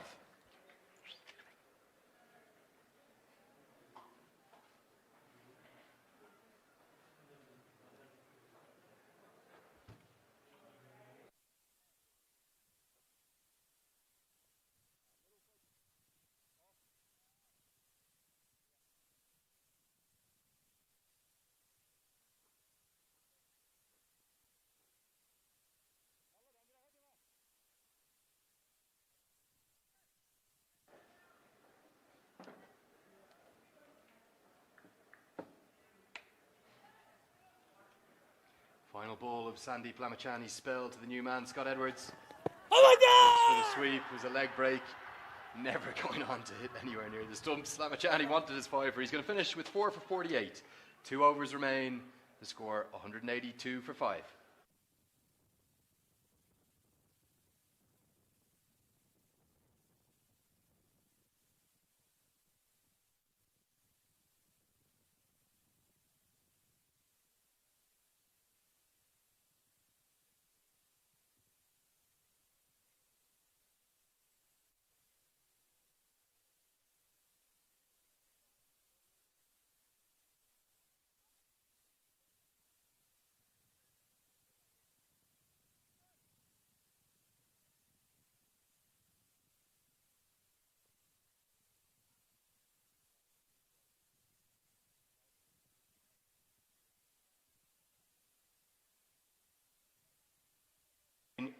In what has been the standout tie of this week in match 4 of the Bajaj Pulsar Tri-Series.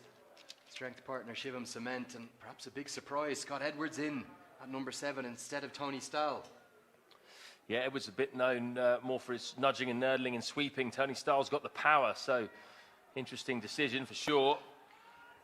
What a shot that is, absolutely outstanding. The wrist from Baz Dalida, he somehow made that soar all the way for a Shivam 6, and again it's advantage Netherlands, 6 more to the total. Well, what an innings this from the young man, Dalida. First time he's got to a half-century in T20 internationals, again showing his wrist work there. Even though it went straight, it was like a hockey shot really, dug it out. Very full ball, did well to get that high enough to hit for 6. Brilliant from Bashundhara, finds the block hole again. Might not have missed it by more than 4 or 5 inches really. Somehow Dalida deep in the crease, got the elevation. But the big thing for me here, Matt, Scott Edwards, pressure on him. He's just got to get off strike, get Dalida back onto strike. Well, they can't afford 2 or 3 dot balls here, or too many singles, the Netherlands. Any new bowler, or new batsman rather, who comes in, it's just got to be on it from ball 1. Smashed over the offside. The man is very square out of the deep cover boundary. He's going to have a lot of work to do. Steve shaking, he does it well. So 2 runs to the total. Remember, Netherlands need 207 to win. Nepal making 206 for 6. So we have 26 more required now off 9 deliveries. Is that right? Let's check it. It's not, it's 16 to win. It's a lot closer than that. Lenny.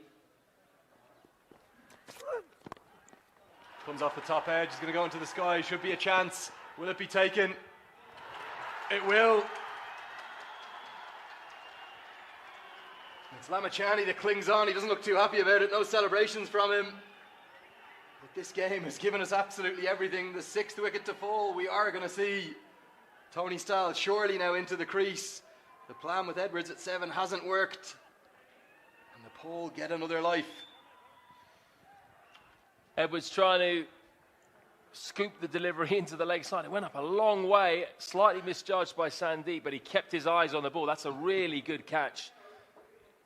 That was a steepling catch that he had to take there. So Edwards goes. Another twist in this story. He goes for 2, 191 for 6 with 8 balls to go.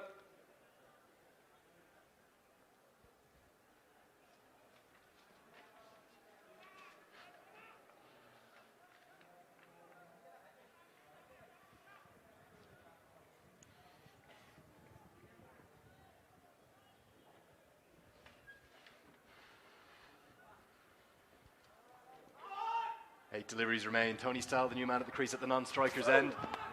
The lead is on strike. Oh, and it's bumped over his head. It's going to be a boundary, a Pulsar Power 4. Have you seen that with the slightly unbalanced outfield? It should have just been a single, but a critical boundary for the Netherlands. What a time to get a bad bounce from the outfield. We've hardly seen this over the last 4 games, but something certainly happened there. The ball just bounced over Gyanendra Mala's head. He went down to where he thought the ball would be arriving. Must have hit something and then bounced. Could be a crucial moment, that. Important boundary. 195 for 6 now, so just 12 to win off 7 balls. Dunedin smashed it out of the ground again. He's surely leading the Netherlands to victory. What an innings this is from the young man. A gigantic 6, a Shivam strength 6 all the way down the ground. Bashundhara misses the block hole. Dalid is leading the Dutchman to victory. The score with 1 over to go, 201 for 6. What a shot that was. He absolutely nailed that delivery, didn't he? Down towards us at the Shivam end. And now, certainly you would say, it is advantage the Netherlands. 6 needed from the final over. Who's going to bowl it?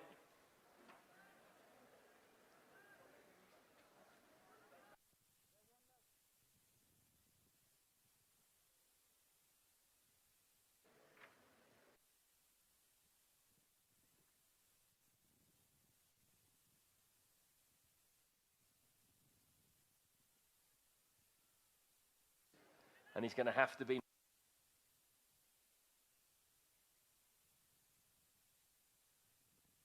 Posting 206, so the target 207.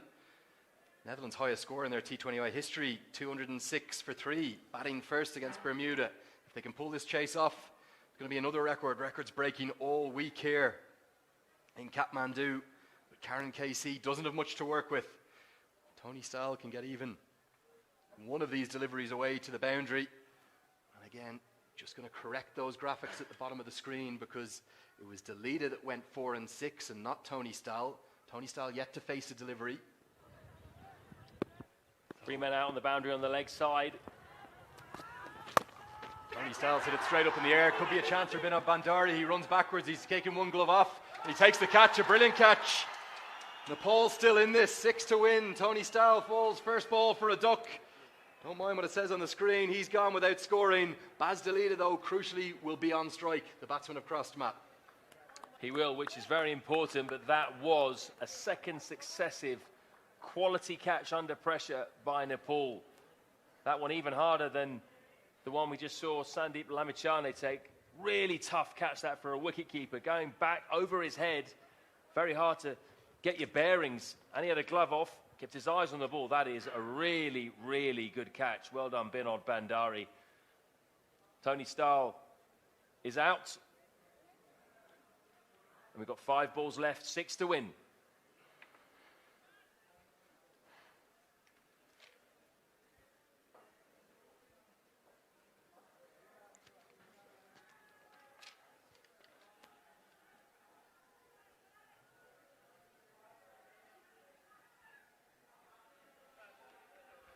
So here we go, Karen KC, Baz Deleda on strike.